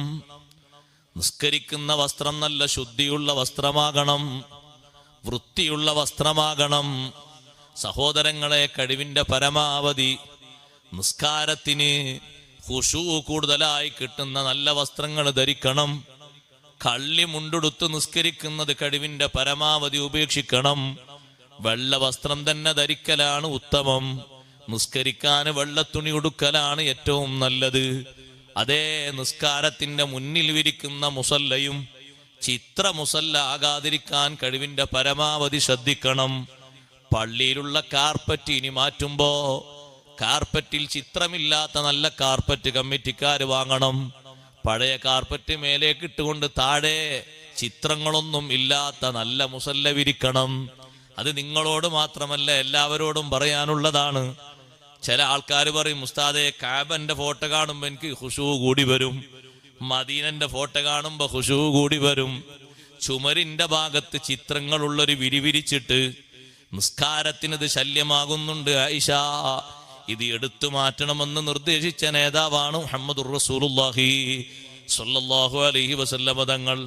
തങ്ങളെക്കാളും വലിയ ഖുശൂ ആണോ നിനക്ക്? ചിത്രങ്ങളൊന്നും ഇല്ലാത്ത നല്ല മുസല്ല നോക്കി വാങ്ങാൻ കിട്ടും. അങ്ങനത്തെ മുസല്ലയിലാണ് നിസ്കരിക്കേണ്ടത്. നിങ്ങൾ കണ്ടില്ലേ ഇമാമിന് വിരിച്ച മുസല്ല? നേരെ മുഅദ്ദിൻ ഉസ്താദിനും വിരിച്ച മുസല്ല കണ്ടില്ലേ? ചിത്രങ്ങളൊന്നും ഇല്ലാത്തത്. അത് മുഴുവനായിട്ടും അങ്ങനെ തന്നെയാണ് വേണ്ടത് എന്ന കൂട്ടത്തിൽ ഞാൻ സൂചിപ്പിക്കുന്നു. വീട്ടിൽ നിസ്കരിക്കുന്ന മുസല്ലയും അങ്ങനത്തെ മുസല്ലയാക്കി മാറ്റണം. നല്ല മുസല്ലയിൽ നിസ്കരിക്കണം. നല്ല രൂപത്തിൽ നല്ല ഭാവത്തിൽ നിസ്കരിക്കണം. ഖിബില ശരിയാക്കി രൂപത്തിൽ നിസ്കരിക്കണം. നിസ്കരിക്കാൻ കൈകെട്ടിക്കഴിഞ്ഞാൽ കെട്ടിയ കൈ കെട്ടിയ ഭാഗത്ത് തന്നെ വെക്കണം. അതേ നോട്ടം സുജൂദിലേക്ക് കൃത്യമാകണം. വലത്തോട്ടും ഇടത്തോട്ടും ചിന്ത പോകാത്ത രൂപത്തില് കൃത്യമായും സുജൂദിന്റെ മഹല്ലിലേക്ക് നോക്കണം. ഒരൊറ്റ സന്ദർഭത്തിലല്ലാത്ത സന്ദർഭത്തിൽ മുഴുവനും സുജൂദിന്റെ മഹല്ലിലേക്ക് തന്നെ നോക്കണം. സുജൂദ് ചെയ്യുന്ന സമയത്ത് പോലും നീ കണ്ണ് തുറക്കണം. കണ്ണ് ചിമ്മരുത്, കണ്ണ് തുറക്കണം. എന്നാലേ കണ്ണിന്റെ സുജൂദാകൂ. നിന്റെ രണ്ട് കണ്ണുകളും സുജൂദ് ചെയ്യണ്ടേ? അവയവങ്ങളൊക്കെ റബ്ബിന് സുജൂദ് ചെയ്യുമ്പോ കണ്ണിനും സുജൂദ് വേണം. അതിന് കണ്ണ് തുറക്കണം, കണ്ണ് പൂട്ടരുത്. അതേ സമയത്ത് സഹോദരങ്ങളെ, മുന്നിൽ ചിത്രങ്ങളുണ്ടെങ്കിൽ നിന്റെ മനസ്സിൽ വല്ല ചിന്തയും അങ്ങോട്ടും ഇങ്ങോട്ടും വരുമെങ്കിൽ കണ്ണ് ചിമ്മിക്കൊണ്ട് നിസ്കരിക്കുന്നതിന് തകരാറൊന്നുമില്ല. അങ്ങനെ നിസ്കാരത്തിന് സൗകര്യം കിട്ടിയത് എങ്കിൽ അങ്ങനെ ചെയ്യാം. അതിനേക്കാളും സുജൂദിന്റെ മഹല്ലിലേക്ക് നോക്കിയിട്ട്, സുജൂദ് ചെയ്യുന്ന സ്ഥലം വലിയ ശ്രേഷ്ഠതയുള്ള സ്ഥലമാണ്. ആ സ്ഥലത്ത് അങ്ങനെ തന്നെ നോക്കിയിട്ട് ആ മഹല്ലിലേക്ക് തന്നെ നോക്കണം. കൈ ഉയർത്തിയിട്ട്, കൈവിരൽ ഉയർത്തിയിട്ട് അത് താഴ്ത്തുന്ന ഘട്ടം വരെ എപ്പോഴാണത് താഴ്ത്തേണ്ടത്? ഒന്നിങ്ങനെ ഉയർത്തിയിട്ട് ഉടനെ താഴ്ത്താമോ? ഇല്ല. സൈനുദ്ദീൻ മഖ്ദൂം റളിയല്ലാഹു അൻഹു അടക്കമുള്ള മഹാന്മാര് പഠിപ്പിച്ചില്ലേ, കൈവിരൽ ഉയർത്തലും അതിന്റെ നോട്ടവും ലാസ്റ്റ് സമയം വരെ നിലനിർത്തേണ്ടതുണ്ട്. ഇല്ലല്ലാ എന്ന് പറയുമ്പോൾ മാത്രം നോക്കിയാൽ പോരാ, അവസാന സമയം വരെ ആ വിരലിലേക്ക് തന്നെ നോക്കണം. ഉയർത്തുന്നതിന്റെ മുമ്പോ സുജൂദിന്റെ മഹല്ലിലേക്ക് നോക്കണം. ഉയർത്തിയ ശേഷമോ കൈവിരലിലേക്ക് നോക്കണം. അത് ലാസ്റ്റ് സമയം വരെ അങ്ങനെ തന്നെ വേണം. മുന്നിൽ നിസ്കരിക്കുന്ന ഒരാളെ നിസ്കാരത്തിലേക്കല്ല നിന്റെ നോട്ടം ഉണ്ടാകേണ്ടത്. മുന്നിൽ ചെയ്യുന്ന ഒരാളെ പ്രവർത്തനം നോക്കിയല്ല നിൽക്കേണ്ടത്. മുകളിലേക്കും സൈഡിലേക്കും മറ്റുമൊന്നും നോക്കിയല്ല നിൽക്കേണ്ടത്. തലയൊന്ന് ഉയർത്തിയിട്ട് നിസ്കാരത്തിൽ മേൽപോട്ട് നോക്കിയപ്പോ നിസ്കാരം കഴിഞ്ഞിട്ട് നബി സല്ലല്ലാഹു അലൈഹി വസല്ലം തങ്ങൾ സ്വഹാബത്തിനോട് വളരെ കർശനമായി പറഞ്ഞു, മാ ബാലു അഖ്വാമിൻ യർഫഊന അബ്സാറഹും ഇലസ്സമാ. എന്താണ് ചില ആളുകളുടെ അവസ്ഥ? അവരുടെ കണ്ണുകൾ നിസ്കാരത്തിൽ മേൽപോട്ട് അവർ ഉയർത്തുന്നു. ലയന്തഹുന്ന അൻ ദാലിക, ആ പണി അവർ നിർത്തിക്കോളണം. ഔ ലതുഖ്തഫുന്ന അബ്സാറുഹും, അല്ലെങ്കിൽ അവരുടെ കണ്ണുകൾ പിഴുതെടുക്കപ്പെടണം, അവരുടെ കണ്ണുകൾ റാഞ്ചിയെടുക്കപ്പെട്ടു പോകണം എന്ന രൂപത്തിൽ കർശനമായി നബി സല്ലല്ലാഹു അലൈഹി വസല്ലം പറഞ്ഞു. അപ്പൊ നിസ്കാരത്തിൽ നോട്ടം കൃത്യമാകണം. വെക്കുന്ന ഓരോ ഭാഗത്തുമുള്ള വിഷയങ്ങൾ എവിടെയാണോ കൈവെക്കേണ്ടത്, കാൽ വെക്കേണ്ടത്, അവിടെ തന്നെ ഉറപ്പിച്ചു നിർത്തണം. അത് കൈയിന്റെ അവയവങ്ങളുടെ ഖുശൂ ആണ്, ഭക്തിയാണ്. അത് അതേ രൂപത്തിൽ തന്നെ നിലനിർത്തണം. അങ്ങനെ തന്നെ റുക്കൂഇലും സുജൂദിലും അത്തഹിയാത്തിലും ഓരോ ഭാഗത്തും അവയവങ്ങൾ വെക്കേണ്ടടുത്ത് ക്രമീകരിച്ചു വെക്കണം. സഹോദരങ്ങളെ, അങ്ങനെ ഖുശൂഓടുകൂടെ ഇഖ്ലാസോടുകൂടെയുള്ള നിസ്കാരം, അതാണ് റബ്ബിന് വേണ്ടിയുള്ള നിസ്കാരം. ഫസല്ലി ലിറബ്ബിക, നിന്റെ റബ്ബിന് വേണ്ടി നീ നിസ്കരിക്കണം. നിസ്കാരം റബ്ബിന് വേണ്ടിയുള്ളതാകണം. കഴിവിന്റെ പരമാവധി ആ നിസ്കാരം അങ്ങനെയാകാൻ ശ്രദ്ധിക്കണം. നിസ്കാരത്തിൽ ഏറ്റവും അധികം ശ്രദ്ധിക്കേണ്ട ഒരു വിഷയം ഇതിന്റെ പുറമെ തുമഇനീനത്താണ്. അതേ, ഒതുക്കം സ്വീകരിക്കണം, അച്ചടക്കം സ്വീകരിക്കണം, നല്ല ശാന്തതയോടെ നിസ്കരിക്കണം. ഹബീബ് റസൂലുള്ളാഹി സ്വല്ലല്ലാഹു അലൈഹി വസല്ലം മദീന പള്ളിയിൽ നിസ്കാരം കഴിഞ്ഞ് വരുന്നൊരു സ്വഹാബിയെ രണ്ടാമതും വിളിച്ചിട്ട് തങ്ങൾ പറഞ്ഞു, നീ പോയി നിസ്കരിക്കണം. നേരത്തെ നിസ്കരിച്ച നിസ്കാരമായിട്ടില്ല. രണ്ടാമതും നിസ്കരിച്ചു വന്നപ്പോ പിന്നെയും മടക്കി വിട്ടു. ഇർജി ഫസല്ലി ഫഇന്നക ലം തുസല്ലി, പോയി നിസ്കരിച്ച് നിസ്കാരമായിട്ടില്ല. മൂന്നാമത്തെ തവണയോ നാലാമത്തെ തവണയോ മടക്കി വിടാൻ ശ്രമിക്കുന്ന സമയത്ത് ആ സ്വഹാബി പറഞ്ഞു, അല്ലാഹുവിന്റെ റസൂലേ, ഇങ്ങനെ നിസ്കരിക്കാനേ അറിയുള്ളൂ. ഇനി 10 തവണ തങ്ങൾ നിസ്കരിപ്പിച്ചാലും ഈ നിസ്കാരം എനിക്കറിയുള്ളൂ. അപ്പൊ തങ്ങൾ നിസ്കാരത്തിന്റെ തുടക്കം മുതൽ പറഞ്ഞു കൊടുത്തു. കാര്യമായിട്ടും തങ്ങൾ 4 സ്ഥലങ്ങൾ ഊന്നി പറഞ്ഞു. നമ്മുടെ നിസ്കാരത്തിലും അത് ശ്രദ്ധിക്കണം.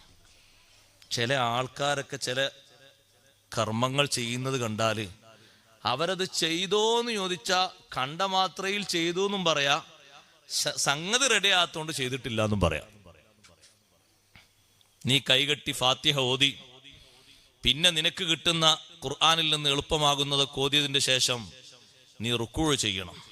റുക്കൂഴ് ചെയ്യണം എന്ന് പറഞ്ഞിടത്ത് തങ്ങൾ പറഞ്ഞു, ഹത്താ തത്മഇന്ന ഫീഹി റാക്കിഅൻ, റുക്കൂഇല് അങ്ങനെ അടങ്ങി ഒതുങ്ങി താമസിക്കണം. അതിനാണ് ഒരു 3 സുബ്ഹാന റബ്ബിയൽ അലീം വബിഹംദിഹി എന്ന് ചൊല്ലണം എന്ന് പറഞ്ഞത്. ഇതൊരൊറ്റ സുബ്ഹാന റബ്ബിയൽ അലീം എന്തുകൂടി ചൊല്ലാൻ നേരല്ല. തല അങ്ങോട്ട് കൊണ്ടുപോയോന്ന് വെച്ചാൽ കൊണ്ടുപോയി, ഉയർത്തിയോന്ന് വെച്ചാൽ ഉയർത്തി. ഒരു ആക്ഷനാണ്. ചില ആളുകൾക്കൊക്കെ ഒരു എക്സസൈസ് ആണ് നിസ്കാരം. നിസ്കാരം ഒരു ഇബാദത്താണ്. അതിന്റെ കൂടെ പലതും കിട്ടും, അത് ഉറപ്പാണ്. പക്ഷെ അതിന്റെ മുഖ്യമായ സംഗതി ഇബാദത്താണ്. റുക്കൂഇൽ തുമഇനീനത്ത് വേണം. റുക്കൂ കഴിഞ്ഞിട്ട് തങ്ങൾ പറഞ്ഞു, പിന്നെ നീ തല പൊക്കി നിൽക്കണം. തല ഉയർത്തിയിട്ട് അവിടെയും ഹത്താ തത്മഇന്ന ഫീഹി ഖായിമാ, ആ നൃത്തത്തിലും നേരെ ചൊവ്വേ അടങ്ങി താമസിക്കണം. അവിടെയും ചൊല്ലേണ്ട ദിക്ർ പൂർണ്ണമായി ചൊല്ലണം. പിന്നെ നീ സുജൂദ് ചെയ്യണം. സുജൂദിലും അടങ്ങി താമസിക്കണം. അവിടെയും 3 തസ്ബീഹുണ്ട്.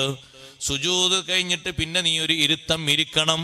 സഹോദരങ്ങളെ, ഈ ഇരുത്തൊക്കെ ഇരിക്കുന്ന ചില ആൾക്കാരെ കണ്ടങ്ങൾ സുജൂദിൽ ലക്ഷ്യ സുബ്ഹാന റബ്ബിയൽ അലീം ചൊല്ലും, അലാ ബിഹംദിന്ന് ചൊല്ലും, എന്നിട്ട് ഒരു തസ്ബീഹെങ്കിലും ചൊല്ലും. ഈ വന്ന ഇരുത്തത്തിലേക്കൊന്നിങ്ങനെ ഒന്ന് ഇരുന്ന് റെഡിയാകാനായിട്ടുണ്ടാകില്ല, അപ്പോഴേക്ക് താഴോട്ട് പോയി. ചില ആൾക്കാർ അങ്ങനെ പോയി ശീലിച്ചത് കൊണ്ട് എന്താ സംഭവിക്കുന്നത് നിങ്ങൾ? അവർ സുജൂദിന്ന് എണീറ്റ ഉടനെയാണ് ഇമാം അങ്ങോട്ട് പോയതെങ്കിൽ, ഇമാം കുറച്ചുകൂടി മുമ്പ് എണീറ്റിട്ടുണ്ട്, അങ്ങോട്ട് പോയതെങ്കിൽ അവർ എണീക്കാൻ ഒതുക്കല്ല, അപ്പോത്തിന് അങ്ങോട്ട് പോയി, അപ്പോഴേക്ക് പോയി. അപ്പൊ ഈ ഇടയിലെ ഇരുത്തത്തിലെ തുമഇനീനത്ത് അവർക്ക് നഷ്ടപ്പെട്ടു പോയി. തുമഇനീനത്ത് ഈ പറയുന്ന ഫർളുകളിലൊക്കെ ഫർളാണ്, നിർബന്ധാണ്. അതില്ലെങ്കിൽ അതൊന്നും ഫർളായി പരിഗണിക്കൂല. 4 സ്ഥലം, 5-ാമത്തെ സ്ഥലം രണ്ടാമതും നീ സുജൂദ് ചെയ്യണം. സുജൂദിൽ അടങ്ങി ഒതുങ്ങി താമസിക്കണം. ഈ സംഗതികൾ ഇല്ലാത്തത് കൊണ്ടാണ് ആ സ്വഹാബിയോട് നീ നിസ്കരിച്ച നിസ്കാരമായിട്ടില്ല എന്ന് പറഞ്ഞത്. അങ്ങനെ കണക്ക് കൂട്ടി നോക്കുമ്പോൾ ഒരാളോട് ഇത് പറഞ്ഞാൽ കേൾക്കൂല. ഒന്ന് മൊബൈൽ ഇങ്ങനെ പകർത്തിയാൽ മതി ആളെ നിസ്കാരം, എന്നിട്ട് കാണിച്ചു കൊടുത്താൽ മതി, ഇതാ നോക്ക് നിന്റെ സുജൂദ്, നിന്റെ റുക്കൂഴ്, നിന്റെ ഇത്തിദാല്. അല്ലാതെ പറഞ്ഞ ആൾക്കാർ വിശ്വസിക്കൂലല്ലോ. ഞാൻ അങ്ങനെയൊന്നുമല്ല, നിങ്ങൾക്ക് തോന്നിയാന്ന് പറയും. അങ്ങനെയല്ലേ പറയാ? സഹോദരങ്ങളെ, നിസ്കാരം റബ്ബിന് വേണ്ടിയുള്ള നിസ്കാരമാകണം. മുനാഫിക്കുകളുടെ നിസ്കാരം പോലെ കാണിക്കാൻ വേണ്ടിയുള്ള നിസ്കാരമാകരുത്. റബ്ബിന് വേണ്ടിയുള്ള നിസ്കാരമാണ് ശുക്ർ എന്ന് പറയുന്നത്. ഒരു 4 റക്അത്ത് ഇങ്ങനെ കുത്തിമറിയാനാകരുത്, അല്ലേ? ആളുകളെ നിസ്കാരത്തിന്റെ ഭക്തി മനസ്സിലാകാൻ എപ്പോഴാണെന്നറിയോ? തറാവീഹ് വരുമ്പോഴാണ്. അപ്പോഴാ മനസ്സിലാക്കാം. തറാവീഹ് വരുമ്പോഴാണ്. തറാവീഹ് വരുമ്പോ 1 നോമ്പ് 2 നോമ്പ് കഴിഞ്ഞാൽ ഒരു അന്വേഷണം. അല്ല, നമ്മളെ മറ്റേ പള്ളിയിൽ എപ്പോഴാ തറാവീഹ് തരുന്നത്? മറ്റേ പള്ളിയിലോ 8:30 തറാവീഹ് തുടങ്ങി 9:20 തീരും. സുബ്ഹാന മഞ്ചല്ല, 9:20 തീരുമോ? നാളെ മുതൽ റമളാൻ 30 വരെ ഞാൻ അവിടെ. എന്നിട്ട് ഇവനെന്താ പണി? 9:20 കഴിഞ്ഞിട്ട് പിന്നെന്താ പണി? 11 റക്അത്ത് വിത്രിസ്കരിക്കാനാ?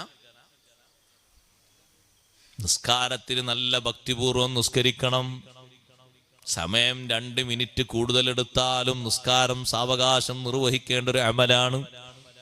അതിന്റെ ഷർത്തുകൾ മുഴുവനായും അതിലൊക്കണം, ഫർളുകൾ മുഴുവനും ഒക്കണം, സുന്നത്തുകളൊക്കെ ഒക്കണം. നല്ല നശാത്തോടുകൂടെ ഭക്തിയോടെ നിസ്കരിക്കണം.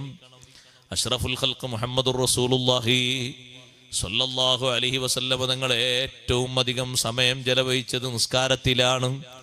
നിസ്കാരത്തിന്റെ റുക്കൂയിൽ തന്നെ 5 ജുസ് ഒരുമിച്ചൊരു റക്അത്തിൽ തങ്ങൾ ഓതിയിട്ടില്ലേ സഹോദരങ്ങളെ?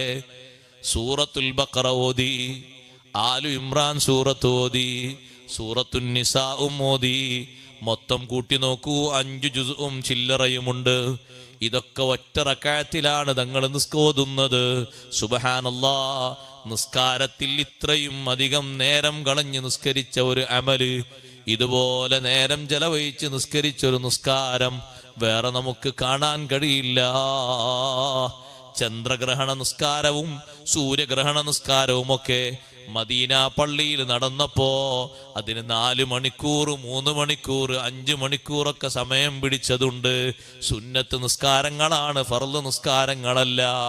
അതേ സമയത്ത് മദീന പള്ളിയിൽ ഫർള് നിസ്കരിക്കുമ്പോ നിസ്കാരം കഴിഞ്ഞിട്ട് നബി സല്ലല്ലാഹു അലൈഹി വസല്ലം ഒരു ദിവസം പറഞ്ഞു സഹാബത്തിനോട്, നിങ്ങളെ റുക്കൂഅ് നന്നാക്കണം കേട്ടോ, നിങ്ങളെ സുജൂദ് നന്നാക്കണം കേട്ടോ. ഇന്നീ ലഅറാകും മിൻ വറാഇ ളഹ്രി, എന്റെ പിറകിലൂടെ നിങ്ങളെ ഞാൻ കാണുന്നുണ്ട്. മുന്നിലേക്കാണ് ഞാൻ നിൽക്കുന്നതെങ്കിലും എന്റെ പിറകിലൂടെ നിങ്ങളെ റുക്കൂഅ് ഞാൻ കാണുന്നുണ്ട്, നിങ്ങളെ സുജൂദ് ഞാൻ കാണുന്നുണ്ട്. സുജൂദും റുക്കൂഉം പൂർത്തിയാക്കാത്ത നിസ്കാരമാകരുത്. മറ്റൊരു ദിവസം തങ്ങൾ പറഞ്ഞു, ഇന്നീ ലഅറാ ഖുശൂഅ ഖുലൂബിക്കും, നിങ്ങളെ ഖൽബിന്റെ ഭക്തി ഞാൻ കാണുന്നുണ്ട്. നല്ല ഭക്തിയോടെ നിസ്കരിക്കണം, നല്ല ചിന്തയോടെ നിസ്കരിക്കണം. സുന്നത്തുകളൊക്കെ പാലിച്ചുള്ള നിസ്കാരമാകണം നമ്മുടെ നിസ്കാരം.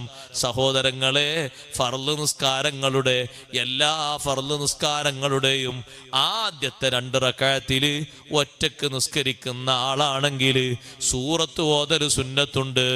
ഇമാമിന്റെ കൂടെ നിസ്കരിക്കുന്ന ആളാണെങ്കിൽ ഇമാമ് സൂറത്ത് ഓതുമല്ലോ, മഅ്മൂമിന് സൂറത്ത് ഓതലപ്പ സുന്നത്തില്ല. അതേ സമയത്ത് ഒറ്റക്ക് നിസ്കരിക്കുന്നതാണോ ളുഹ്റ്, ഫാത്തിഹ ഓതിയിട്ട് റുക്കൂയിൽ പോകരുത്. ഒരു ചെറിയ സൂറത്ത്, നിനക്ക് കിട്ടുന്ന ഏതെങ്കിലും ഒരു സൂറത്ത്, അത് സൂറത്തുൽ കൗസർ ആണെങ്കിലും ശരി, ഒന്ന് ഓതിയേക്കണം. 2ാമത്തെ റക്അത്തിലും അതുപോലെ ഒരു സൂറത്ത് ഓതിയേക്കണം. അസ്റിനും അങ്ങനെ തന്നെ ആദ്യത്തെ 2 റക്അത്തിൽ ഫാത്തിഹയ്ക്ക് ശേഷം സൂറത്ത് ഓതണം. മഗ്രിബിലും അങ്ങനെ തന്നെ, ഇശായിലും അങ്ങനെ തന്നെ, സുബഹിക്കും അങ്ങനെ തന്നെ. വീട്ടിൽ വെച്ച് ഒറ്റക്ക് നിസ്കരിക്കുന്ന ആള് മഗ്രിബിലും ഇശായിലും സുബഹിയിലും ആദ്യത്തെ 2 റക്അത്തുകൾ ഉറക്കയോതി നിസ്കരിക്കണം. അതാണ് സുന്നത്ത്. ഉറക്കയോതി നിസ്കരിക്കുന്ന നിസ്കാരത്തിൽ ഒറ്റക്ക് നിസ്കരിക്കുന്ന ആളും പതുക്കയോതുന്നത് കറാഹത്താണ്. ഉറക്കയോതി നിസ്കരിക്കേണ്ട ആദ്യത്തെ 2 റക്അത്ത് മഗ്രിബ്, ഇശാ ജമാഅത്തിലായിട്ടല്ല, ഒറ്റക്ക് നിസ്കരിക്കുമ്പോ തന്നെ സുബ്ഹി, അത് ഉറക്കയോതി നിസ്കരിക്കണം. അതാണ് അതിന്റെ സുന്നത്ത്. പുരുഷന്മാരാകുമ്പോ കുറച്ച് ഉറക്കെ ഓതാം, പെണ്ണുങ്ങളാകുമ്പോ അത്ര ഉറക്കെ ഓതാൻ പാടില്ല, എന്നാലും ചെറിയൊരു ശബ്ദം കൂട്ടിയിട്ട് ഓതണം. ആ രൂപത്തിൽ നിസ്കാരം നിർവഹിക്കണം. ഞാൻ അതിന്റെ മുഴുവനായും വിഷയം പറയില്ല. റബ്ബിക്ക എന്ന വിഷയം പറഞ്ഞപ്പോൾ ഇമാം റാസി റളിയല്ലാഹു അൻഹു പ്രത്യേകം ഈ പോയിന്റ് എടുത്തു പറഞ്ഞു. റബ്ബിക്ക, റബ്ബിന് വേണ്ടിയുള്ള നിസ്കാരം എന്ന് പറഞ്ഞത് സാധാരണ രൂപത്തിലുള്ള അമലായി കാണരുത്. ബലിദാനം നിർവഹിക്കേണ്ടതും റബ്ബിന് വേണ്ടി തന്നെയാണ് എന്ന് പറഞ്ഞാൽ ഇഖ്ലാസിന്റെ മാർഗത്തിലാകണം രണ്ടും നിർവഹിക്കേണ്ടത്. ബലികർമ്മം നിർവഹിക്കുക സാമ്പത്തിക രംഗത്തുള്ള ഒരു സമർപ്പണമാണ് സഹോദരങ്ങളെ. ഉളുഹിയത്ത് ജീവിതത്തിൽ എപ്പോഴെങ്കിലും നിർവഹിക്കണം. കഴിയുന്ന ആളുകളൊക്കെ അങ്ങനെ ഉളുഹിയത്ത് മാത്രമാക്കണ്ട, മറ്റു ബലിദാനങ്ങളും നിർവഹിക്കാം. അതേ സമയത്ത് ഫസല്ലി റബ്ബിക വൻഹർ എന്നതിന് വേറെയും ചില തഫ്സീറുകളൊക്കെ മഹാന്മാര് പറഞ്ഞിട്ടുണ്ട്. ഫസല്ലി റബ്ബിക, റബ്ബിന് വേണ്ടി നീ നിസ്കരിക്കണം. ആ നിസ്കാരത്തിൽ വൻഹർ, നീ പ്രത്യേകം നിന്റെ കൈവക്കുന്ന ഭാഗം നല്ലോണം ശ്രദ്ധിക്കണം. എങ്ങനെയാണ് നീ കൈവെക്കേണ്ടത്? നെഞ്ചിനോട് ചേർന്ന ഭാഗത്ത് നീ നിന്റെ കൈവെക്കണം. അലി ബിൻ അബി ത്വാലിബ് റളിയല്ലാഹു അൻഹുവിന്റെ തഫ്സീർ അങ്ങനെയല്ലേ വന്നത്? വൻഹർ എന്ന വാക്കിന് മഹാനവർകൾ അങ്ങനെയാണ് നിർദ്ദേശിച്ചത്. നിസ്കാരം നീ നിർവഹിക്കുമ്പോ കൈവെക്കുന്നത് നീ പ്രത്യേകം ശ്രദ്ധിക്കണം, നെഞ്ചിന്റെ മേൽഭാഗത്തല്ല. അല എന്ന ഒരു ലഫ്ല് കാണുമ്പോഴേക്ക് എല്ലായിടത്തും മേലെ മേലെ എന്ന് അർത്ഥം വെക്കുന്ന ചില ആളുകളുണ്ട്. അങ്ങനെ ഡിക്ഷണറി നോക്കിയാൽ അങ്ങനെയൊക്കെ അർത്ഥം വെക്കേണ്ടി വരും. അതേ സമയത്ത് അല എന്നതിന് തന്നെ ഭാഗത്ത് എന്നും അടുത്ത് എന്നും അതേ ഓരത്ത് എന്നും ഒക്കെ അലക്ക് അർത്ഥമുണ്ട്. ഖുർആനിൽ തന്നെ നമുക്ക് കാണാം, ഇദ്ഹും അലൈഹാ ഖുഊദ്, അവരാ തീയിന്റെ പരിസരത്ത് ഇരിക്കുന്നവരായിരുന്നു അല്ലാഹു പറഞ്ഞത്. അലൈഹ എന്ന് പറഞ്ഞ് തീന്റെ മേലെ ഇരിക്കുക എന്നല്ല, തീന്റെ പരിസരത്ത് അവർ ഇരിക്കുകയായിരുന്നു, അതിൻ്റെ ഒരു ഭാഗത്തിരിക്കുകയായിരുന്നു എന്നാണ്. അതേപോലെ തന്നെ സഹോദരങ്ങളെ, അലസ്വദിരി, നെഞ്ചിന്റെ മേലെ കൈവെക്കുക എന്നല്ല, നെഞ്ചിന്റെ തായ് ഭാഗത്തായി നെഞ്ചിന്റെ ഒരു ഭാഗത്ത് കൈവെക്കണം. അതെങ്ങനെ വെക്കണമെന്ന് മഹാന്മാരായ കർമ്മശാസ്ത്ര പണ്ഡിതന്മാര് നെഞ്ചിന്റെ തായ് ഭാഗത്ത് കൈവെക്കുന്ന രൂപം പഠിപ്പിച്ചു തന്നു. ഒന്നുകിൽ നിന്റെ കൈവെക്കുമ്പോ വലത്തെ കൈ ഇടത്തെ കൈയിന്റെ കഫിന്റെ തായ് ഭാഗത്തായി നിൽക്കുന്ന രണ്ട് എല്ലുണ്ടല്ലോ, കഫിന്റെ കണുപ്പിന്റെ ഭാഗത്തുള്ള എല്ല്, ഒരു മേൽഭാഗത്തുള്ളത് തള്ളവിരൽ കൊണ്ടും അതേ അടിഭാഗത്തുള്ളത് ചെറുവിരൽ കൊണ്ടും ഇങ്ങനെ ചേർത്ത് പിടിച്ച് 3 വിരലുകൾ ഇങ്ങനെ നേർക്ക് വെക്കുന്ന രൂപം. അല്ലെങ്കിലോ മേൽഭാഗത്ത് തള്ളവിരൽ കൊണ്ട് ബാക്കിയുള്ള 4 വിരലുകളും തായോട്ട് ഇങ്ങനെ കൂട്ടിപ്പിടിക്കുന്ന രൂപം. ഈ രൂപത്തിലാണ് കൈപിടിക്കേണ്ടത്. അങ്ങനെ പിടിച്ചുകൊണ്ട് കൈകെട്ടിക്കൊണ്ടൊരു നിസ്കാരം നിസ്കരിക്കണം. ഫസല്ലി ലിറബ്ബിക വൻഹർ, നീ റബ്ബിന് വേണ്ടി പ്രാർത്ഥന നിർവഹിക്കണം. പ്രാർത്ഥന നിർവഹിക്കുമ്പോ വൻഹർ, നിന്റെ കൈ നെഞ്ചിന്റെ ഭാഗത്തേക്ക് നീ ഉയർത്തിയിട്ട് ദുആ ചെയ്യണം. അങ്ങനെയാണ് അവിടെ വൻഹർ എന്നതിന് തഫ്സീർ പറഞ്ഞിരിക്കുന്നത്. പ്രാർത്ഥന എന്ന് അർത്ഥം വെച്ചിട്ടുണ്ട് സ്വല്ലി എന്നതിന്. റബ്ബിലേക്ക് നീ പ്രാർത്ഥിക്കണം. പ്രാർത്ഥിക്കുമ്പോ കൈ ഉയർത്തണം, അത് നെഞ്ചിന്റെ ഭാഗത്തേക്ക് ഇങ്ങനെ പൊക്കിയിട്ട് ഉയർത്തണം. തായ് ഭാഗത്തല്ല കൈവെക്കേണ്ടത്, നെഞ്ചിന്റെ ഭാഗത്തേക്ക് ഉയർത്തിപ്പിടിക്കണം. അങ്ങനെ റബ്ബിലേക്ക് നീ ദുആ ചെയ്യണം. ഈ നിസ്കാരവും ഈ സമർപ്പണവും, ശരീരത്തിന്റെ സമർപ്പണമാകുന്ന നിസ്കാരവും സമ്പത്തിന്റെ സമർപ്പണമാകുന്ന ബലിദാനവും നിർവഹിക്കണം. ഉപ്പമാരോട് ഉമ്മമാരോട് കൂട്ടത്തിൽ ഞാനൊരു കാര്യം പറയട്ടെ. അഷ്റഫുൽ ഖൽഖ് മുഹമ്മദുർ റസൂലുള്ളാഹി സ്വല്ലല്ലാഹു അലൈഹി വസല്ലം തങ്ങൾ ബലിദാനം നിർവഹിച്ചത് ഉളുഹിയത്തിന് മാത്രമല്ല, ഹജ്ജിനും ഉംറക്കും ഇഹ്റാം ചെയ്തിട്ടതിൽ നിന്ന് തഹല്ലുലാകാൻ വേണ്ടി മാത്രമല്ല, മരിച്ചവരുടെ പേരിലും തങ്ങൾ ബലിദാനം നടത്തിയിട്ടുണ്ട്. ബലിദാനം നിർവഹിക്കണം. നമ്മളെ നാട്ടിലൊക്കെ ഇവിടൊക്കെ അഖീഖ അറക്കാറില്ലേ അല്ലേ? അഖീഖ അറക്കണം. എല്ലാവരും കുട്ടികൾക്ക് അഖീഖ അറക്കണം. പ്രായപൂർത്തി എത്തുന്നത് വരെ ബാപ്പക്ക് അതുപോലുള്ള രക്ഷിതാക്കൾക്ക് അതിന്റെ ചുമതലയുണ്ടാകും. പ്രായപൂർത്തി എത്തിക്കഴിഞ്ഞാൽ പിന്നെ അവരെ പെരടിയുന്നത് മാറും. അഖീഖ അറക്കുക എന്ന് പറഞ്ഞാൽ ഒരു പോത്തിനെ തന്നെ കൊണ്ടുവരണമെന്നില്ല. പോത്തും മൂരി ഒന്നല്ല അഫ്ളൽ ആടല്ലേ. പിന്നെ എന്തിനാ പോത്തിനെ തന്നെ തൊഴിച്ചുകൊണ്ടെന്ന്? ഒരു വീട്ടിൽ ഒരാൾ പോത്തിനിറത്താൻ മറ്റേക്ക് പിന്നെ പോത്തിനിറക്കാൻ കഴിയില്ല, പിന്നെ അയാൾ പോത്തായി നടക്കേണ്ടി വരും. പോത്തിനിറക്കാൻ അയാളുടെ കയ്യിൽ കാശുണ്ടാവില്ല, പിന്നെ അയാൾ ഇറക്കണ്ട, എല്ലാവർക്കും കൊടുക്കാനാവൂല എന്ന് പറയും. അറുത്തത് തന്നെ നിങ്ങൾ നോക്കി, ഇറച്ചിയല്ല വിതരണം ചെയ്യേണ്ടത്. ഇറച്ചിയാ വിതരണം ചെയ്യേണ്ടത്? വേവിച്ചാണ് കൊടുക്കേണ്ടത്.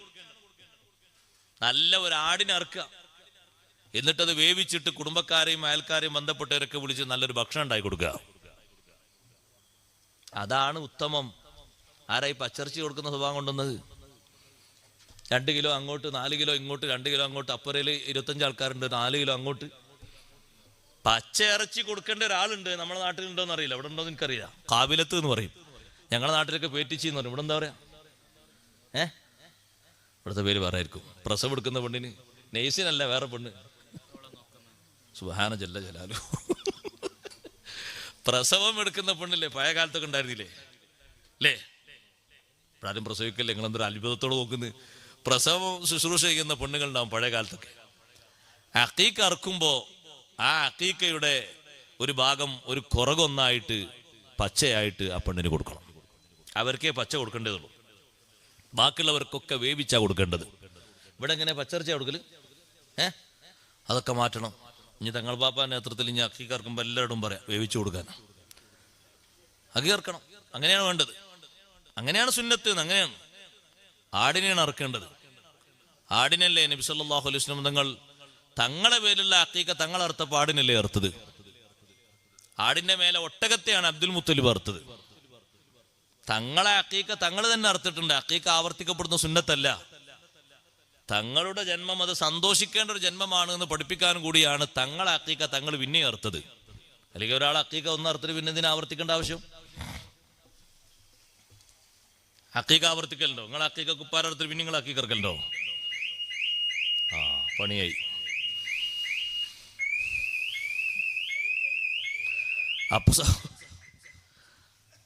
അപ്പൊ സഹോദരങ്ങളെ, മരിച്ചവരെ പേരിലും അങ്ങനെ ബലിദാനമുണ്ട്.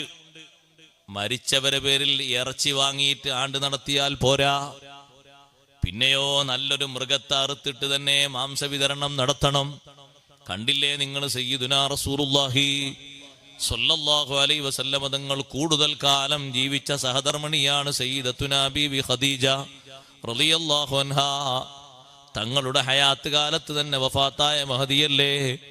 ആ ഖദീജ ബീവി റളിയല്ലാഹു അൻഹയുടെ മദ്ഹ് എല്ലാ ദിവസവും എൻ്റെ അടുത്തേക്ക് വരുമ്പോ തങ്ങൾ പലപ്പോഴും ഖദീജ ബീവിയുടെ മദ്ഹ് പറയാറുണ്ട്.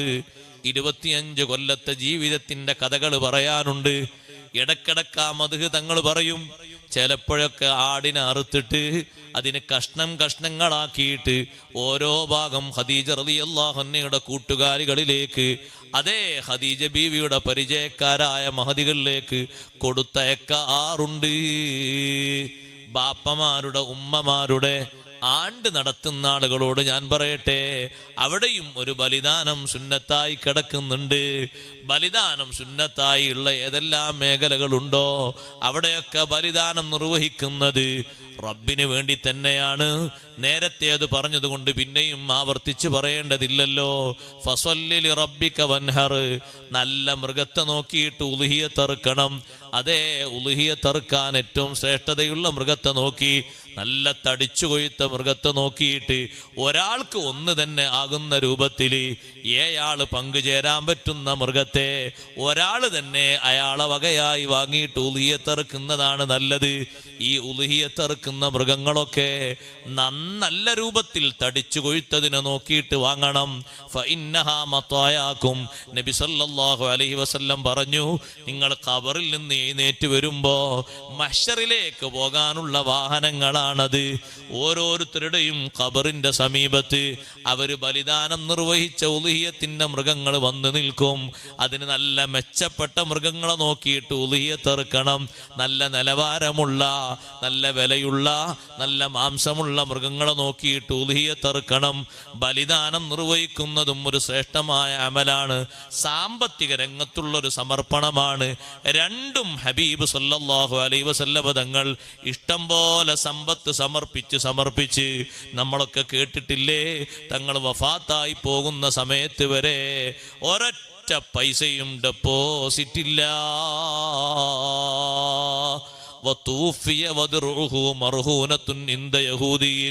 ഒരു പാവപ്പെട്ട മനുഷ്യന് ഭക്ഷണം വാങ്ങിക്കൊടുക്കാൻ വേണ്ടി തങ്ങളുടെ പടയെങ്കി പോലും ഒരു യഹൂദിയുടെ പക്കൽ പണയം വെച്ച രൂപത്തിലാണ് തങ്ങൾ വഫാത്താകുന്നത്. അത്ര പോലും ഇസ്ലാമിന് വേണ്ടി, ജനങ്ങൾക്ക് വേണ്ടി അള്ളാഹുവിൻ്റെ മാർഗത്തിൽ സാമ്പത്തിക രംഗത്ത് സമർപ്പണം നടത്തിയിട്ടുണ്ട്. സുബ്ഹാനല്ലാഹ്. അത് രണ്ടും നബി സല്ലല്ലാഹു അലൈഹി വസല്ലം തങ്ങളോടും നമ്മളോടും അള്ളാഹു നൽകിയ നിർദ്ദേശമാണ്. പിന്നെ ആ ആയത്തിന്റെ, ആ സൂറത്തിന്റെ അവസാനിപ്പിക്കുന്നത് ഇന്ന ശാനിഅക ഹുവൽ അബ്തർ. ഓ നബിയേ, തങ്ങളെ പ്രകോപിപ്പിക്കുന്നവൻ, തങ്ങളോട് വിരോധം വെക്കുന്നവൻ, തങ്ങളോട് വെറുപ്പ് വെക്കുന്നവൻ, ഹുവൽ അബ്തറു, അവനാണ് ഗുണം മുറിഞ്ഞവൻ, അവനാണ് വാലറ്റവൻ. ഈ സൂറത്തിന്റെ തുടക്കത്തിൽ ഹബീബ് സല്ലല്ലാഹു അലൈഹി വസല്ലം തങ്ങൾക്ക് സന്തോഷമാകുന്ന നല്ലൊരു വാഗ്ദാനങ്ങളും നല്ലൊരു സന്തോഷവും നൽകിയ ശേഷം അവസാനം കണ്ടില്ലേ, തങ്ങളെ കുറവാക്കിയ മനുഷ്യന് മറുപടി കൊടുക്കുന്നു, ഇന്ന ശാനിഅക ഹുവൽ അബ്തർ. തങ്ങൾക്ക് മഹത്വമുള്ള സംഗതി മാത്രം പറഞ്ഞു നിർത്തിയില്ല, തങ്ങളെ എതിരാളിക്ക് ചുട്ട മറുപടി അതും യജമാനനായ റബ്ബ് നേർക്ക് നേരെ കൊടുക്കുകയാണ്. ഇന്ന ശാനിഅക ഹുവൽ അബ്തറു. അതിന്റെ ഒരു അവതരണ പശ്ചാത്തലം നേരത്തെ നമ്മൾ പറഞ്ഞല്ലോ. കൂട്ടത്തിൽ പറയാത്തൊരു വിഷയമുണ്ടത് പറയട്ടെ. ആ അബ്തർ എന്ന പ്രയോഗം ഈ പറയുന്ന ആസിബിന് വായിൽ എന്ന് പറയുന്ന മനുഷ്യൻ സ്വകാര്യമായിട്ട് ഒരാളെ കാതോരം പറഞ്ഞ വിഷയമാണ്. പക്ഷേ സ്വകാര്യം പറഞ്ഞത് മുത്ത് നബിതങ്ങളെ പറ്റി എതിർക്കുന്ന ഭാഷയായപ്പോ റബ്ബ് തആല അത് മറച്ചു വെച്ചില്ല, അതിന്റെ മറുപടി പരസ്യമായി കൊടുത്തു. മുത്തുനബിതങ്ങളോട് അള്ളാഹുവിനുള്ള മഹബത്താണ് അള്ളാഹു ഈ കാണിച്ചു തരുന്നത്.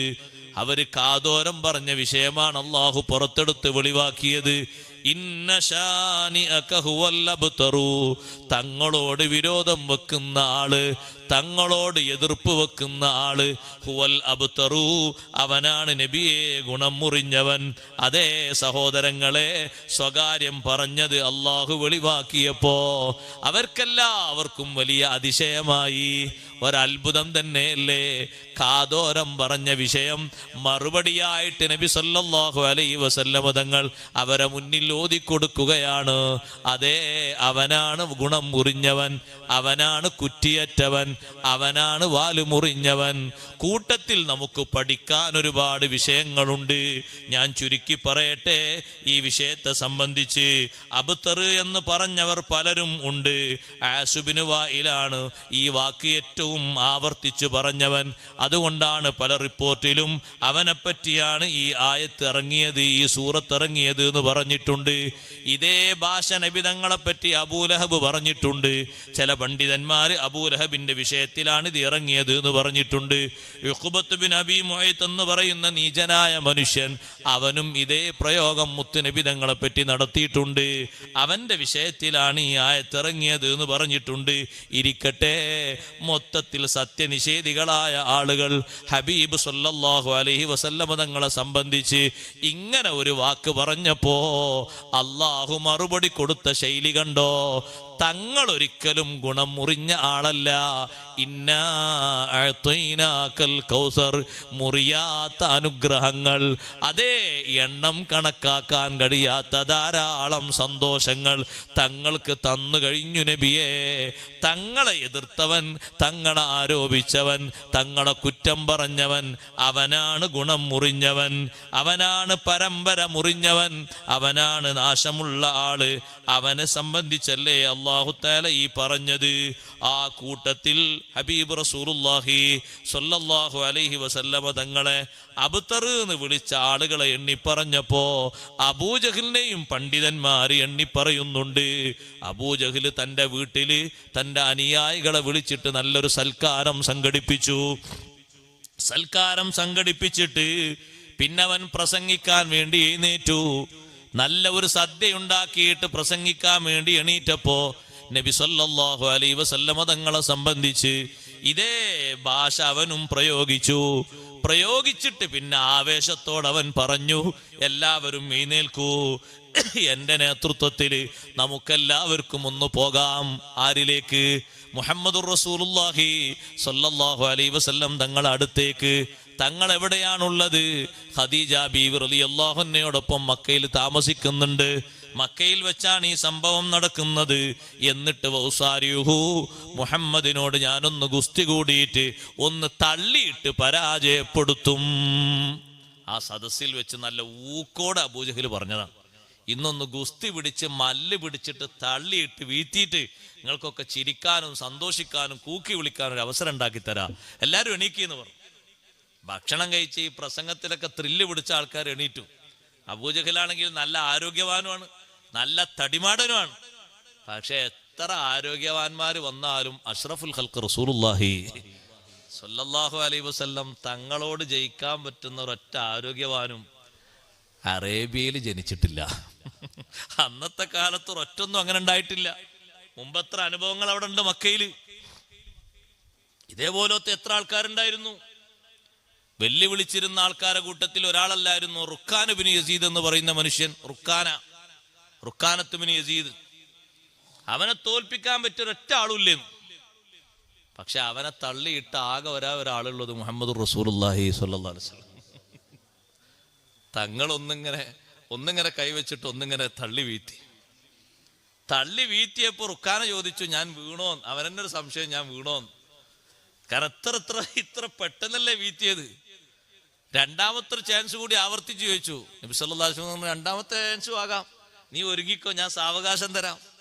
അവൻ എല്ലാ വിധത്തിലും ഒരുങ്ങി റെഡിയാക്കി മസിലൊക്കെ ഒന്ന് വീർപ്പിച്ച് ഉഷാറാക്കി കൊണ്ടുവന്ന് മുന്നിൽ വന്നു നിന്നു. നബി സല്ലല്ലാഹു അലൈഹി വസല്ലം പിന്നെയും മോനെ മലർത്തിയിട്ടു, തള്ളിയിട്ടു.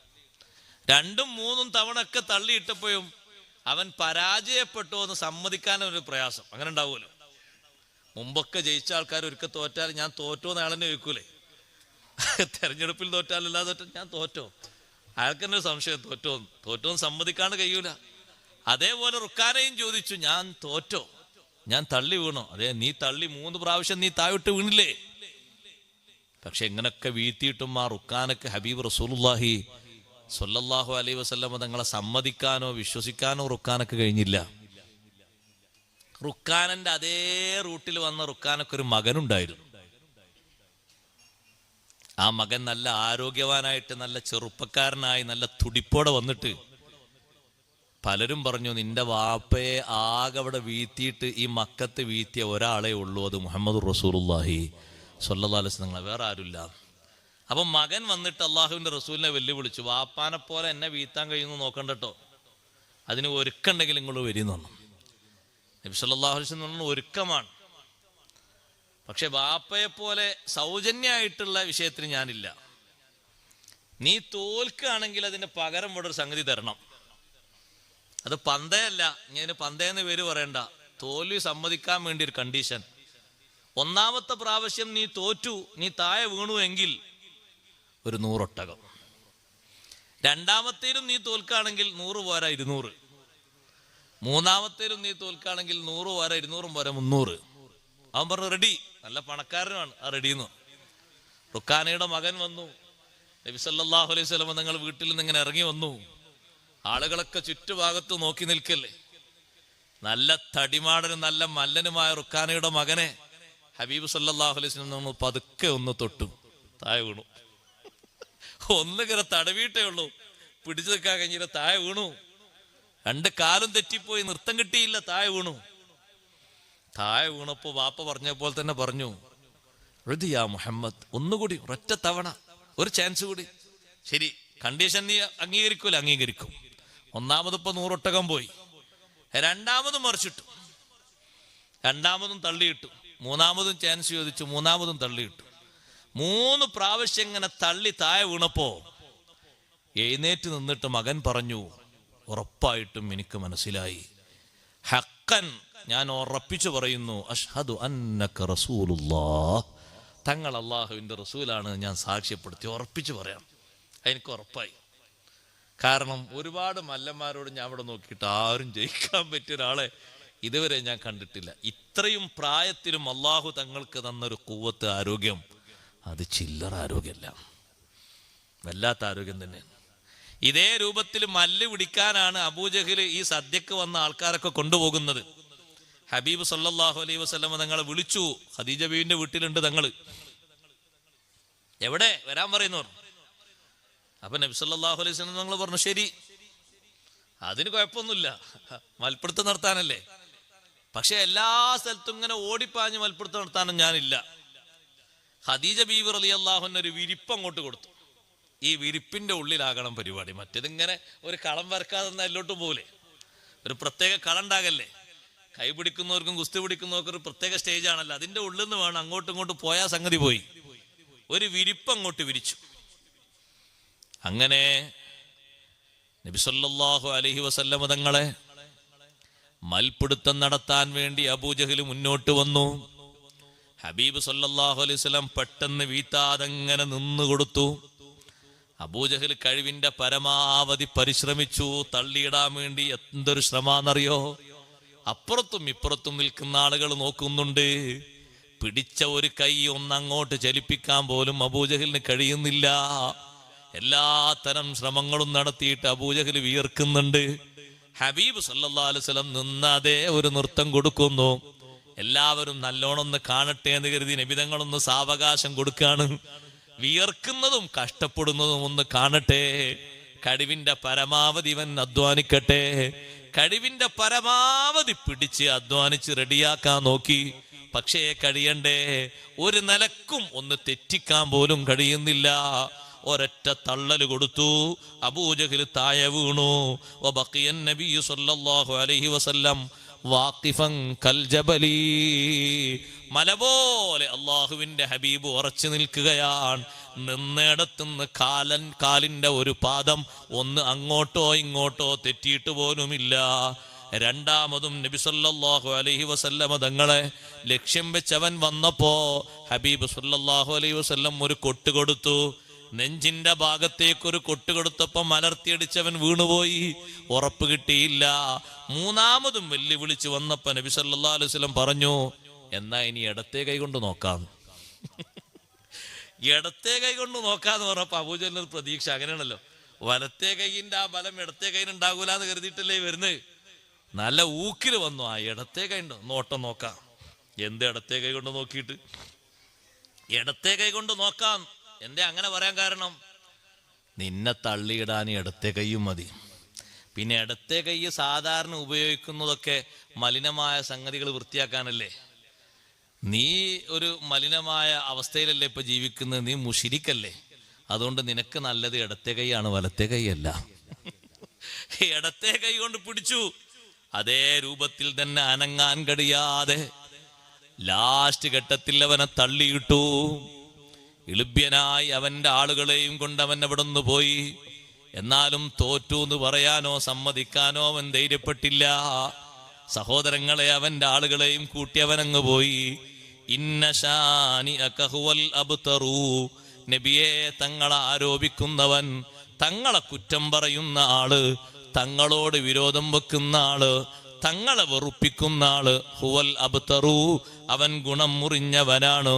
ഹബീബ് റസൂലുള്ളാഹി സ്വല്ലല്ലാഹു അലൈഹി വസല്ലം തങ്ങളെ ഏതെല്ലാം ഘട്ടങ്ങളിൽ കാഫിരീങ്ങളും മുനാഫിഖുകളും ചീത്ത പറഞ്ഞിട്ടുണ്ടോ അതിനൊക്കെ മറുപടി കൊടുത്തവൻ ആരാന്നറിയോ?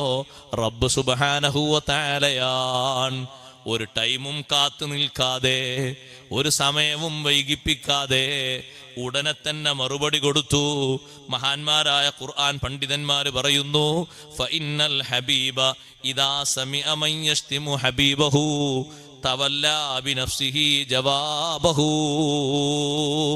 സാധാരണ സുഹൃത്തുക്കൾ തമ്മിലുള്ളൊരു ബന്ധം അങ്ങനെയാണ്. യഥാർത്ഥത്തിൽ രണ്ട് സുഹൃത്തുക്കൾ യഥാർത്ഥ മഹബത്തിലാണോ, മറ്റൊരാളെ പറഞ്ഞാൽ മതി ഇയാള് മറുപടി പറയും, ഇയാളെ പറഞ്ഞാലോ മറ്റേയാള് മറുപടി പറയും. മുത്തുനബി സല്ലല്ലാഹു അലൈഹി വസല്ലം തങ്ങളോട് അള്ളാഹുവിന്റെ മഹബത്ത് അങ്ങനെയാണ്. തങ്ങളെ ആര് എവിടുന്ന് എപ്പ എങ്ങനെ എതിർത്തോ അതിന്റെ ഊക്കിൽ അല്ലാഹു തആല മറുപടി കൊടുത്തിട്ടുണ്ട്. ഖുർആനിൽ ഒരുപാട് ഉദാഹരണങ്ങൾ കാണാം. കണ്ടില്ലേ നിങ്ങൾ? കാഫിരീങ്ങൾ ഒരു ചോദ്യം ചോദിച്ചില്ലേ, ഹൽ നദുല്ലുക്കും അലാ റജുലിൻ യുനബ്ബിഉക്കും ഇദാ മുസ്ഖതും കുല്ല മുമസ്സഖിൻ ഇന്നകും ലഫീ ഖൽഖിൻ ജദീദ്. അതേ കാഫിരീങ്ങൾ കൂടെയുള്ള ആളുകളോട് ചോദിച്ചതാണ്, ഒരു മനുഷ്യനെ നിങ്ങൾക്ക് കാണിച്ചു തരട്ടെ, നിങ്ങളൊക്കെ മണ്ണിന്റെ അടിയിൽ കൊണ്ടുപോയി മറവ് ചെയ്തിട്ട് നിങ്ങളുടെ ശരീരം മണ്ണിലേക്ക് ചേർന്നിട്ട് ചിന്ന ഭിന്നമായി പോയാൽ പിന്നെയും ഒരു പുതിയ സൃഷ്ടിപ്പ് നൽകിയിട്ട് നിങ്ങളെ തിരിച്ചു കൊണ്ടുവരും എന്ന് പറയുന്നൊരു മനുഷ്യനെ കാണിച്ചു തരട്ടെ. അഫ്തറാ അലല്ലാഹി കദിബൻ അംബിഹി ജിന്നാ, അള്ളാഹുവിന്റെ മേൽ വ്യാജമായി നിർമ്മിച്ചുണ്ടാക്കി പറയുകയാണോ? അതല്ല, പറയുന്ന മനുഷ്യനിൽ വല്ല ബാധയുമുണ്ടോ, വല്ല ഭ്രാന്തും ബാധിച്ചിട്ടുണ്ടോ എന്നവർ സംശയം പറഞ്ഞപ്പോഴേക്ക് അള്ളാഹു മറുപടി കൊടുത്തു, അതൊന്നുമല്ല സംഗതി. ബലില്ലദീന ലാ യുഅ്മിനൂന ബിൽആഖിറതി ഫിൽ അദാബി വല്ലലാലിൽ ബഈദ്. പരലോകം കൊണ്ട് വിശ്വസിക്കാൻ കഴിയാത്ത ആളുകള്, അവർക്കിതൊന്നും ഉൾക്കൊള്ളാനോ ചിന്തിക്കാനോ കഴിയില്ല. അതുകൊണ്ടാണ് അവരിങ്ങനെ പറയുന്നത്, നബിയെ തങ്ങളതിൽ വിഷമിക്കേണ്ടതില്ല. നബി സല്ലല്ലാഹു അലൈഹി വസല്ലമ തങ്ങളെ സംബന്ധിച്ച് മക്കത്തെ വലീദ് ഇബ്നു മുഗീറ എന്ന് പറയുന്ന വലിയ പ്രഭാഷകനും സാഹിത്യകാരനും വലിയ പണക്കാരന്റെ മോനും വലിയ തറവാട്ടുകാരനും എന്നൊക്കെ പറയുന്ന ആള് അല്ലാഹുവിന്റെ ഹബീബിനെ സംബന്ധിച്ച് മജ്നൂൻ എന്ന് പറഞ്ഞപ്പോ 3 വാക്യങ്ങൾ സത്യം ചെയ്തിട്ട് അല്ലാഹു പറഞ്ഞില്ലേ, നൂൻ വൽ ഖലമി വമാ യസ്തുറൂൻ മാ അൻത ബിനിഅമതി റബ്ബിക ബിമജ്നൂൻ. അള്ളാഹുവിന്റെ മറുപടിയാണ് നബിയെ, അള്ളാഹു അനുഗ്രഹിച്ചിട്ട് മാ അൻത ബിനിഅമതി റബ്ബിക ബിമജ്നൂൻ, അള്ളാഹു അനുഗ്രഹിച്ചിട്ട് തങ്ങൾ ഒരിക്കലും മജ്നൂനല്ല. മജ്നൂനെന്ന് തങ്ങളെ പറയാൻ ആർക്കും കഴിയില്ല. തങ്ങൾക്ക് ഭ്രാന്തുണ്ട് എന്നോ തങ്ങൾക്ക് ചിത്തഭ്രമം സംഭവിച്ചിട്ടുണ്ട് എന്നോ അള്ളാഹുവിന്റെ അനുഗ്രഹം കൊണ്ട് ഒരാളും അങ്ങനെ പറയില്ല. അങ്ങനെ പറയുന്നൊരവസ്ഥ വരില്ല. പറയുന്നവരവിടെ പറഞ്ഞോട്ടെ, തങ്ങളത് വിഷയമാക്കണ്ട. വ ഇന്നലക ലാജ്റൻ ഗൈറ മംനൂൻ, തങ്ങൾക്ക് മുറിയാത്ത അനന്തമായ കൂലി അള്ളാഹു തരുന്നുണ്ട്. ആ മജ്നൂൻ എന്ന് പറയുന്ന മനുഷ്യനെ അള്ളാഹു തആല വെറുതെ വിട്ടില്ല. നിങ്ങൾ നോക്ക്, നബി സല്ലല്ലാഹു അലൈഹി വസല്ലമ തങ്ങളെ സംബന്ധിച്ച് ജനങ്ങൾക്കിടയിൽ പിടിച്ചു നിൽക്കാൻ വേണ്ടി, ആളാകാൻ വേണ്ടിയിട്ടൊരു പ്രയോഗം നടത്തിയതാണ് വലീദ്. വലീദ് ഒന്നല്ലേ മുത്തുനബി തങ്ങളെ പറ്റി പറഞ്ഞത്? പക്ഷെ അല്ലാഹു തആല ഒന്നിനു പകരം 10 അല്ലാഹു തിരിച്ചു പറഞ്ഞത്. അത് ഹബീബ് സല്ലല്ലാഹു അലൈഹി വസല്ലം തങ്ങളെ സംബന്ധിച്ച് ആര് എതിർത്തോ, ആര് തങ്ങളോട് വിരോധം വെച്ച് എന്തു പറഞ്ഞോ, അവരെ ഒന്നും അല്ലാഹു തആല നേർക്കുനേരെ വിട്ടിട്ടില്ല. ഒന്നല്ല, ഖുർആനിൽ അങ്ങനെ ധാരാളം ഉദാഹരണങ്ങളുണ്ട്. ഒരാളെയും വെറുതെ വിട്ടിട്ടില്ല. അത് അള്ളാഹുവിന്റെ മഹബത്താണ്. ലോകത്തുള്ള ആളുകളൊക്കെ പഠിക്കാൻ വേണ്ടിയാണ് അത് പറയുന്നത്. നബി സല്ലല്ലാഹു അലൈഹി വസല്ലം തങ്ങളെ കൊച്ചാക്കിയിട്ടുള്ള ഒരു വർത്തമാനം, അല്ലെങ്കിൽ ആ വർത്തമാനം പറയുന്ന ആളുകളെ അനുകരിക്കുന്ന, അംഗീകരിക്കുന്ന, സ്നേഹിക്കുന്ന ഒരു സ്വഭാവം മുഅ്മിനീങ്ങൾക്ക് പറ്റൂല. അവനെ പറ്റിയല്ലേ അള്ളാഹു പറഞ്ഞത്, ഇന്ന ശാനിയക ഹുവൽ അബ്തർ. വലീദ് ഇബ്നു മുഗീറ ഒരൊറ്റ വാക്ക് പറഞ്ഞപ്പോ അല്ലാഹു തആല എണ്ണി പറഞ്ഞു നോക്ക് നിങ്ങൾ, എത്ര ശക്തിയിലാണ് അള്ളാഹു പറഞ്ഞത്. സാധാരണ സഹോദരങ്ങളെ, ഒരു മറുപടിക്ക് ഒരു മറുപടിയല്ലേ. പക്ഷെ ഇവിടെ പറഞ്ഞ ആരോപണം ശക്തമായത് കൊണ്ട് അല്ലാഹു തആല ഒന്നിനു പകരം 10 വെച്ചു കൊടുത്തത്. വലീദ് ഇബ്നു മുഗീറയെ പറ്റി അല്ലാഹു 10 സ്വഭാവങ്ങൾ എണ്ണി പറഞ്ഞു. ഫലാ തുതിഇൽ മുകദ്ദിബീൻ, ഒന്നാമതായിട്ട് പെരുങ്കള്ളം പറയുന്ന ആളാണ്. വലാ തുതി കുല്ല ഹല്ലാഫിൻ മഹീൻ ഹമ്മാസിൻ മശാഇൻ ബിനമീം മന്നാഇൽ ലിൽ ഖൈരി മുഅ്തദിൻ നസീം ഉതുല്ലിൻ ബഅദ ദാലിക സനീം. രണ്ടാമത് അല്ലാഹു പറഞ്ഞു ഹല്ലാഫ്, തോണ്ടിയതിന് മുഴുവനും അനങ്ങിയതിന് മുഴുവനും സത്യം ചെയ്യുന്ന ആള്. നുണ പറയുകയാണെങ്കിൽ വലിയ സത്യമായിരിക്കും, സത്യാണ് പറയുന്നെങ്കിൽ അപ്പോഴും സത്യം ഉണ്ടാവും. മൂന്നാമതായി അല്ലാഹു തആല പറഞ്ഞു മഹീൻ, എല്ലാ നിലക്കും അവൻ നീചനാണ്, നികൃഷ്ടനാണ്, സ്വഭാവത്തിലും സംസ്കാരത്തിലും ഒക്കെ എരപ്പത്തരുള്ള ആളാണ്. നാലാമതായിട്ട് അല്ലാഹു തആല പറഞ്ഞു ഹമ്മാസിൻ, പരിഹസിക്കാൻ വലിയ ഉഷാറാണ്, ആരെ കളിയാക്കുന്നതിലും ഫസ്റ്റ് റാങ്ക് കിട്ടും. അല്ലാഹു തആല പറഞ്ഞ ഈ ആയത്തുകളും മുത്തുനബിതങ്ങൾ ഇങ്ങനെ ഓതിക്കൊടുക്കുമ്പോൾ അവന്റെ അനുയായികളായ ആൾക്കാരനെ പറയുന്നുണ്ട്, അതൊക്കെ നമ്മളെ നേതാവിന് ഫിറ്റാണ് തന്നെയാണ്. ആർക്ക്? വലീദിന് ഫിറ്റായ സ്വഭാവമാണ് പറഞ്ഞതൊക്കെ ഉണ്ട്. കളവ് പിന്നെ അവന്റെ സ്വഭാവമാണ്. സത്യം പിന്നെ അത്ര പറഞ്ഞ ആരും ഉണ്ടാവില്ല മക്കത്ത്. എന്ത് പറയാണെങ്കിലും സത്യം ചെയ്തിട്ടേ പറയുള്ളൂ. അല്ലാഹു തആല സത്യം ചെയ്തിട്ടല്ല, ആളുകൾ സ്വീകരിക്കാൻ വേണ്ടിയാണ് സത്യവാചകം പറയുന്നത്, പക്ഷെ അത് നുണായിരിക്കും. പിന്നെയോ മശാഇം ബിനമീം, നമീമത്വമായിട്ട് നടക്കുക. ഇവിടെ നിന്ന് കുറച്ച് പറയാതെ അവിടെ കൊണ്ടുപോയി കൊട്ടുക, അവിടെയും ഇവിടെയും അങ്ങോട്ടും ഇങ്ങോട്ടും തിരികെത്തിക്കുക, അവർക്കിടയിൽ ഫിത്ന ഉണ്ടാക്കുക, പ്രശ്നം ഉണ്ടാക്കുക, ആ ഒരു സ്വഭാവം. മന്നാഇല്ലിൽ ഖൈർ, മറ്റുള്ളവർക്ക് വരുന്ന ഗുണങ്ങളൊക്കെ തടഞ്ഞു വെക്കുന്ന ആള്. വേറെ ആർക്കെങ്കിലും എന്തെങ്കിലും നിയമത്ത് കിട്ടാന്ന് പറഞ്ഞാൽ അത് രസിക്കൂല, സഹിക്കൂല, അതിനപ്പം അള്ളി വെക്കും. അങ്ങനെയുണ്ട് ചില ആളുകൾ. ആർക്കെങ്കിലും എന്തെങ്കിലും നിയമത്ത് അല്ലാഹു തആല കൊടുക്കുകയാണെങ്കിൽ അപ്പം അതിൽ എന്തെങ്കിലുമൊക്കെ ഒന്ന് ചുരുട്ടുണ്ടാക്കിയിട്ട് എന്തെങ്കിലുമൊക്കെ ഒരു ഫിത്തനയും ഫസാദും ഉണ്ടാക്കിയിട്ട് കെടുത്തിക്കളയും. ഒരാൾക്കും കിട്ടുന്ന ഖൈറിൽ നമ്മൾ അസൂയ വെക്കരുത്, നമ്മൾക്കതിൽ ഇടങ്ങേറുണ്ടാകരുത്. ഖൈറായ രൂപത്തിൽ അള്ളാഹു നടത്തി കൊടുക്കട്ടെ എന്ന് ആർക്കാ വേണ്ടിയത്. മന്നാഇല്ലിൽ ഖൈരി മുഅ്തദിൻ, എല്ലാ സീമകളും ലംഘിച്ച് പരിധി വിട്ട് അക്രമം ചെയ്യുന്ന ആളാണ്. അസീം, മഹാ കുറ്റവാളിയാണ്. 8 പറഞ്ഞു. 9-ാമത്തത് എഴുത്തുല്ലിൻ, ബാക്കിയുള്ളതൊക്കെ അവനുള്ള സ്വഭാവങ്ങളാണ്. 9-ാമത്തത് അവന്റെ ശരീരത്തിന്റെ സ്വഭാവമാണ്. അവൻ കുടവയറനാണ്, വയറിങ്ങനെ പൊന്തി നിൽക്കും. പഴയ പള്ളിന്റെ മിഹ്റാബോ കണ്ടില്ല നിങ്ങൾ, മുന്നോട്ട് ഇങ്ങനെ തള്ളി നിൽക്കുന്നു, അതേപോലെ അവന്റെ വയറിങ്ങനെ പൊന്തി നിൽക്കും. അവന്റെ അത്ര വയറുള്ള ആരും മക്കത്തുണ്ടായിരുന്നില്ല, അത്രയും പള്ള ഉന്തിയ പള്ളയായിരുന്നു. 10-ാമതായി അല്ലാഹു തആല പറഞ്ഞു ബഅദ ദാലിക സനീം, ഇതിനൊക്കെ പുറമെ ഒരു കാര്യം കൂടി പറഞ്ഞു തരാം. സനീമുൻ, അവൻ ജാരസന്തതിയാണ്. ഇപ്പൊ പറയുന്ന വാപ്പക്ക് ജനിച്ച ആളല്ല എന്നർത്ഥം. അവന്റെ ഒരു വാപ്പയിലേക്ക് ചേർത്തി പറയുന്നുണ്ട് വലീദ് ഇബ്നു മുഗീറ, ആ മുഗീറത്തിന്റെ മോനല്ല എന്നാ പറഞ്ഞതിന്റെ അർത്ഥം. നിങ്ങൾ നോക്ക്, ജനങ്ങൾക്കാർക്കും തിരിയാത്ത 1-2 വ്യക്തികളിൽ മാത്രം ഒതുങ്ങുന്ന ഈ ഒരു സ്വകാര്യം എന്തേ അല്ലാഹു തആല പുറത്തേക്ക് വിട്ടത്?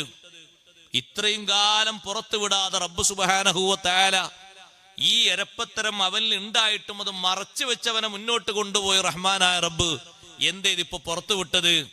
ഒരിക്കലും ഒരാളും പറയാത്ത നീചമായ ഒരു വർത്തമാനം സയ്യിദുനാ റസൂലുള്ളാഹി സ്വല്ലല്ലാഹു അലൈഹി വസല്ലം തങ്ങളെ സംബന്ധിച്ച് അബൂജഹൽ അത് പറഞ്ഞില്ല, അബൂ ലഹബ് പറഞ്ഞില്ല, ഉഖ്ബത്ത് ഇബ്നു മുഅയ്ത്ത് പറഞ്ഞില്ല. എത്ര ആളുകളുടെ ശത്രുക്കൾ, അവരൊന്നും പറയാത്തൊരു ഭാഷ ഇവൻ പറഞ്ഞു. അതിനാണ് ഇത്ര ഡോസ് കൂടിയ മറുപടി അള്ളാഹു കൊടുത്തത്.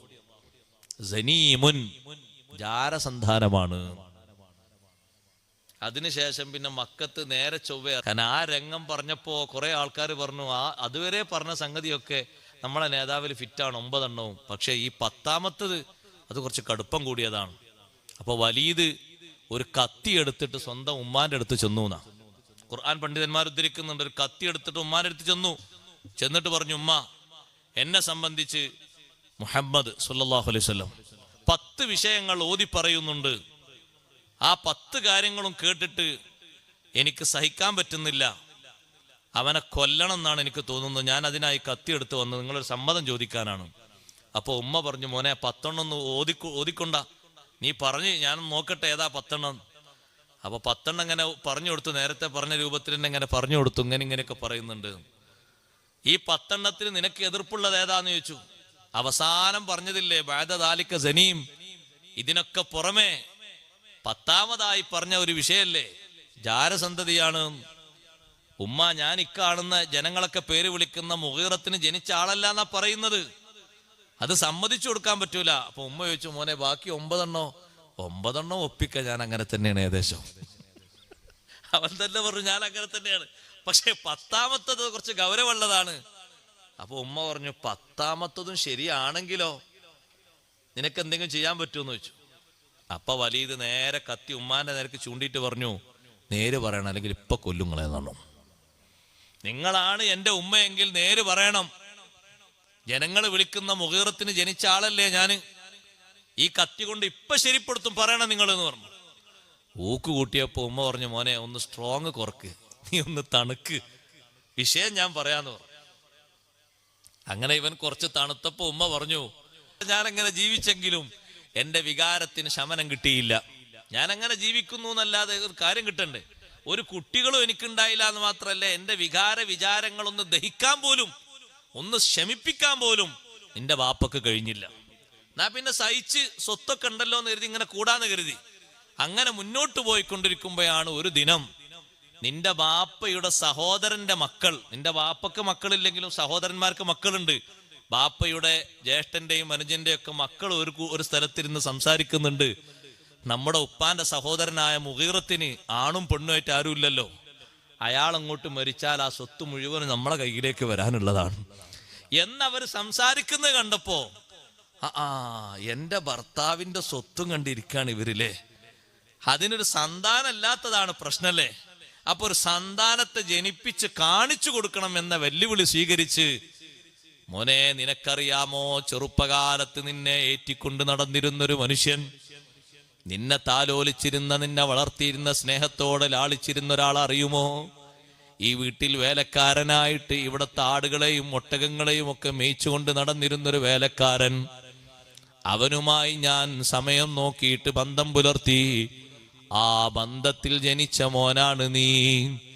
ഈ വിഷയം ഉമ്മ തുറന്നു പറഞ്ഞപ്പോ വലീദിന്റെ കയ്യിൽ നിന്ന് കത്തിത്തായ വീണു. ഇനി ആരെ ആക്രമിക്കാനാണ്, ആരെ കൊല്ലാനാണ്? ഹബീബ് മുഹമ്മദുർ റസൂലുള്ളാഹി സ്വല്ലല്ലാഹു അലൈഹി വസല്ലമ തങ്ങളെ മാലോകര മുന്നില് ഇതുവരെ ആരും പറയാത്തൊരു വിഷയം പറഞ്ഞ് ആരോപിച്ചപ്പോ റബ്ബ് സുബ്ഹാനഹു വ തആല നൽകിയ മറുപടിയാണത്. ഉതുല്ലിം ബഅദ ദാലിക സനീം. ഇതിനൊക്കെ പുറമേ അവൻ ജാരസന്താനമാണ്. അത് ശരിയാണെന്നല്ലേ ലാസ്റ്റ് ഉമ്മയും പറഞ്ഞത്. പിന്നെ വലീദിനെന്തു പറയാനാണ്? പിന്നെ ജനങ്ങളൊന്നും കാണാത്ത നേരം നോക്കിയിട്ട് പുറത്തിറങ്ങാനാണ് പതിവ്. കാരണം ആരെങ്കിലും കാണുമ്പോ കാണുന്നവർ സ്വകാര്യമായി അങ്ങോട്ടും ഇങ്ങോട്ടും പറയും, ബാപ്പല്ലാത്തവനാണ് ആ പോകുന്നത്. യഥാർത്ഥത്തിൽ ബാപ്പയാൾക്കില്ല, ബാപ്പല്ലാത്ത ആളാണ് ആ പോകുന്നത്. അത് നാട്ടിലൊരു പ്രമാണിയായ വലീദിന് കേൾക്കാൻ സുഖമുണ്ടാകുമോ? നേതൃസ്ഥാനത്ത് നിൽക്കുന്ന ഒരാൾക്കത് കേൾക്കാൻ സുഖമുണ്ടാകുമോ? മുത്തുനബിതങ്ങളെ എതിർത്തൊരൊറ്റാളെയും അള്ളാഹു വിട്ടിട്ടില്ല. ചിലര് പറഞ്ഞില്ലേ അള്ളാഹുവിന്റെ റസൂലിനെ പറ്റി മുർസലല്ലാന്ന്. മുർസലല്ലാന്ന് പറഞ്ഞപ്പോ അള്ളാഹു മറുപടി പറഞ്ഞില്ലേ? ഇവിടെ വന്നത്തെ 1-ാമത്തെ ദിവസം നിങ്ങളെ നാട്ടിൽ ആദ്യം എത്തിയപ്പോ ഞാൻ ആ വിഷയം പറഞ്ഞിട്ടുണ്ട്. സത്യം ചെയ്ത് അള്ളാഹു പറഞ്ഞു, യാസീൻ വൽ ഖുർആനിൽ ഹകീം ഇന്നക ലമിനൽ മുർസലീൻ. വൽ ഖുർആനിൽ ഹകീം, ഭദ്രമായ ഖുർആൻ തന്നെയാണ് സത്യം നബിയെ. ആര് എവിടെന്ന് എങ്ങനെ എതിർത്താലും ഇന്നക ലമിനൽ മുർസലീൻ, അങ്ങ് മുർസലീങ്ങളിൽപ്പെട്ട ആള് തന്നെയാണ്, ഒരു സംശയത്തിനും വകുപ്പില്ല. ഹബീബ് സല്ലല്ലാഹു അലൈഹി വസല്ലമ തങ്ങളെ ആര് എങ്ങനെ എതിർത്തിട്ടുണ്ടോ അതിനൊക്കെ അല്ലാഹു മറുപടി കൊടുത്തു. ചിലര് മുത്ത് നബി തങ്ങളെ പറ്റി പറഞ്ഞു, അവിടുന്ന് കവിയാണ് എന്ന് പറഞ്ഞു.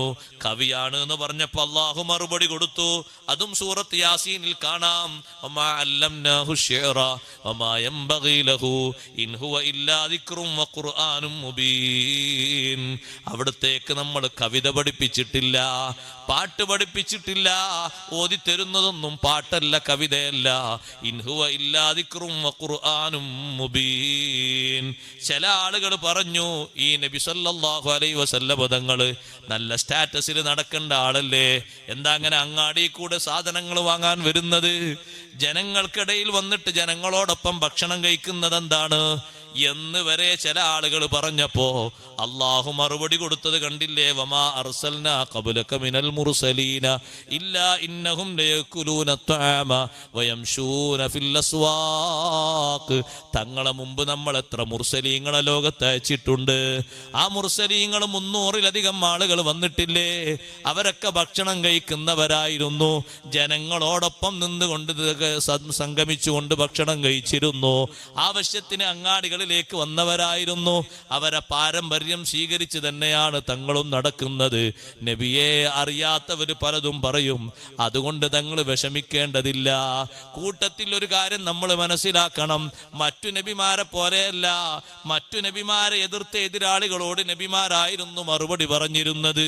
അതേ സമയത്ത് മുഹമ്മദുർ റസൂലുള്ളാഹി സ്വല്ലല്ലാഹു അലൈഹി വസല്ലമ തങ്ങളെ ആര് എവിടെന്ന് എപ്പ എങ്ങനെ എതിർത്താലും മറുപടി കൊടുക്കുന്നവൻ അല്ലാഹുവാണ്. അതുകൊണ്ടല്ലേ ഇതൊക്കെ വിശദീകരിച്ച് റാസി ഇമാം തങ്ങൾ അവസാനം പറയുന്നത്, ഫമാ അജല്ലു ഹാദിഹിൽ കറാമ. എന്തൊരു ബഹുമാനമാണ് അല്ലാഹു ഈ നൽകിയത്. ഇതുപോലെ ഒരു ബഹുമാനവും മുമ്പൊരു നബിക്കും അല്ലാഹു നൽകിയിട്ടില്ല. സഹോദരിമാരെ ഭാഗത്തേക്ക് കവറ് കൊടുത്തു വിടുന്നുണ്ട്. അത് കവറ് കത്തെഴുതിയിട്ട് പോസ്റ്റ് ചെയ്യാനുള്ളതല്ല. നാളെ വരുമ്പോൾ നാളെ സമാപനത്തിൽ ബഹുമാനപ്പെട്ട നമ്മുടെ ഖുറാ തങ്ങളുടെ മകൻ വന്ന് ദുആ ചെയ്യുന്ന നമ്മുടെ ദുഫ്രാത്തീബിൻ്റെ വാർഷികം നടക്കുന്ന സമാപന ദിവസമാണ്. നല്ല സംഭാവന കവറിലിട്ട് മുറാദുകളൊക്കെ എഴുതി കൊടുത്തയക്കണം. അല്ലാഹു തആല എല്ലാവരും ചെയ്യുന്ന എല്ലാവിധ ഹദിയകളും അല്ലാഹു കബൂൽ ചെയ്യുമാറാകട്ടെ. നമ്മളെ തങ്ങളാപ്പ തേങ്ങ കൊണ്ടുവരാൻ പറഞ്ഞു. തേങ്ങ ആയോ തങ്ങളാപ്പേ? ഏകദേശായോ? തേങ്ങൊക്കെ ഇവിടെ എത്തിയിട്ടുണ്ട്. അള്ളാഹു തേങ്ങ കൊണ്ടുവന്നവർക്കൊക്കെ അള്ളാഹു ബർക്കത്ത് കൊടുക്കട്ടെ. നല്ല തേങ്ങ അള്ളാഹു തെങ്ങിൽ കൂടുതലായി അള്ളാഹു തആല കായ്ക്കനികൾ ഏറ്റി കൊടുക്കട്ടെ. തേങ്ങക്ക് കായ്ക്കനികൾ ഏറ്റി കൊടുക്കട്ടെ വരുമ്പോൾ നല്ലോണം ആമീൻ പറഞ്ഞോളൂ. ഇപ്പോൾ തേങ്ങക്ക് വില കൂടുതലാണ്. കണ്ടില്ലേ? അള്ളാഹു തആല നല്ല ബർക്കത്ത് ഏറ്റി കൊടുക്കട്ടെ. സഹോദരങ്ങളെ, അപ്പൊ ഇന്നശാനിഅക ഹുവൽ അബ്തർ, നബി സല്ലല്ലാഹു അലൈഹി വസല്ലമ തങ്ങളെ ആര് എതിർത്താലും അവർക്കൊക്കെ അള്ളാഹു തആല പറയുന്നത് അവരൊക്കെ ഗുണം പിടിക്കാത്ത ആളാണ്. ഇനി കൂട്ടത്തിൽ ഒറ്റ കാര്യം കൂടി വിശദമായി പറയണം. ഞാൻ ഒറ്റ കാര്യം കൂടി പറഞ്ഞ എൻ്റെ വാക്കുകൾ അവസാനിപ്പിക്കുകയാണ്. ഇവിടെ ഈ പ്രകോപിപ്പിക്കുന്ന ആള്, വിരോധം വെക്കുന്ന ആള് എന്ന് പറഞ്ഞത് അന്നത്തെ കാലത്തേക്കുള്ള ആളുകൾക്ക് മാത്രമാണോ? അല്ല, നമ്മൾ കൂടി ശ്രദ്ധിക്കാൻ വേണ്ടി ഞാൻ ഒരു കാര്യം പറയുന്നത്. എല്ലാവർക്കും ഇത് ബാധകമാണ്. ഹാഫിദ് ഇബ്നു കസീർ പറഞ്ഞു, വഹാദാ യഉമ്മു ജമീഅ മൻ ഇത്തസഫ ബിദാലിക മിമ്മൻ ദുക്കിറ വഗൈരിഹിം. ഈ പറയപ്പെട്ട വിശേഷണങ്ങൾ അന്നത്തെ കാലത്തുള്ളവരും ഖിയാമത്ത് നാൾ വരെ എതിർപ്പിന്റെ സ്വഭാവത്തിൽ ആരെല്ലാം വരുന്നോ അവർക്കൊക്കെ ഇത് ബാധകമാണ്.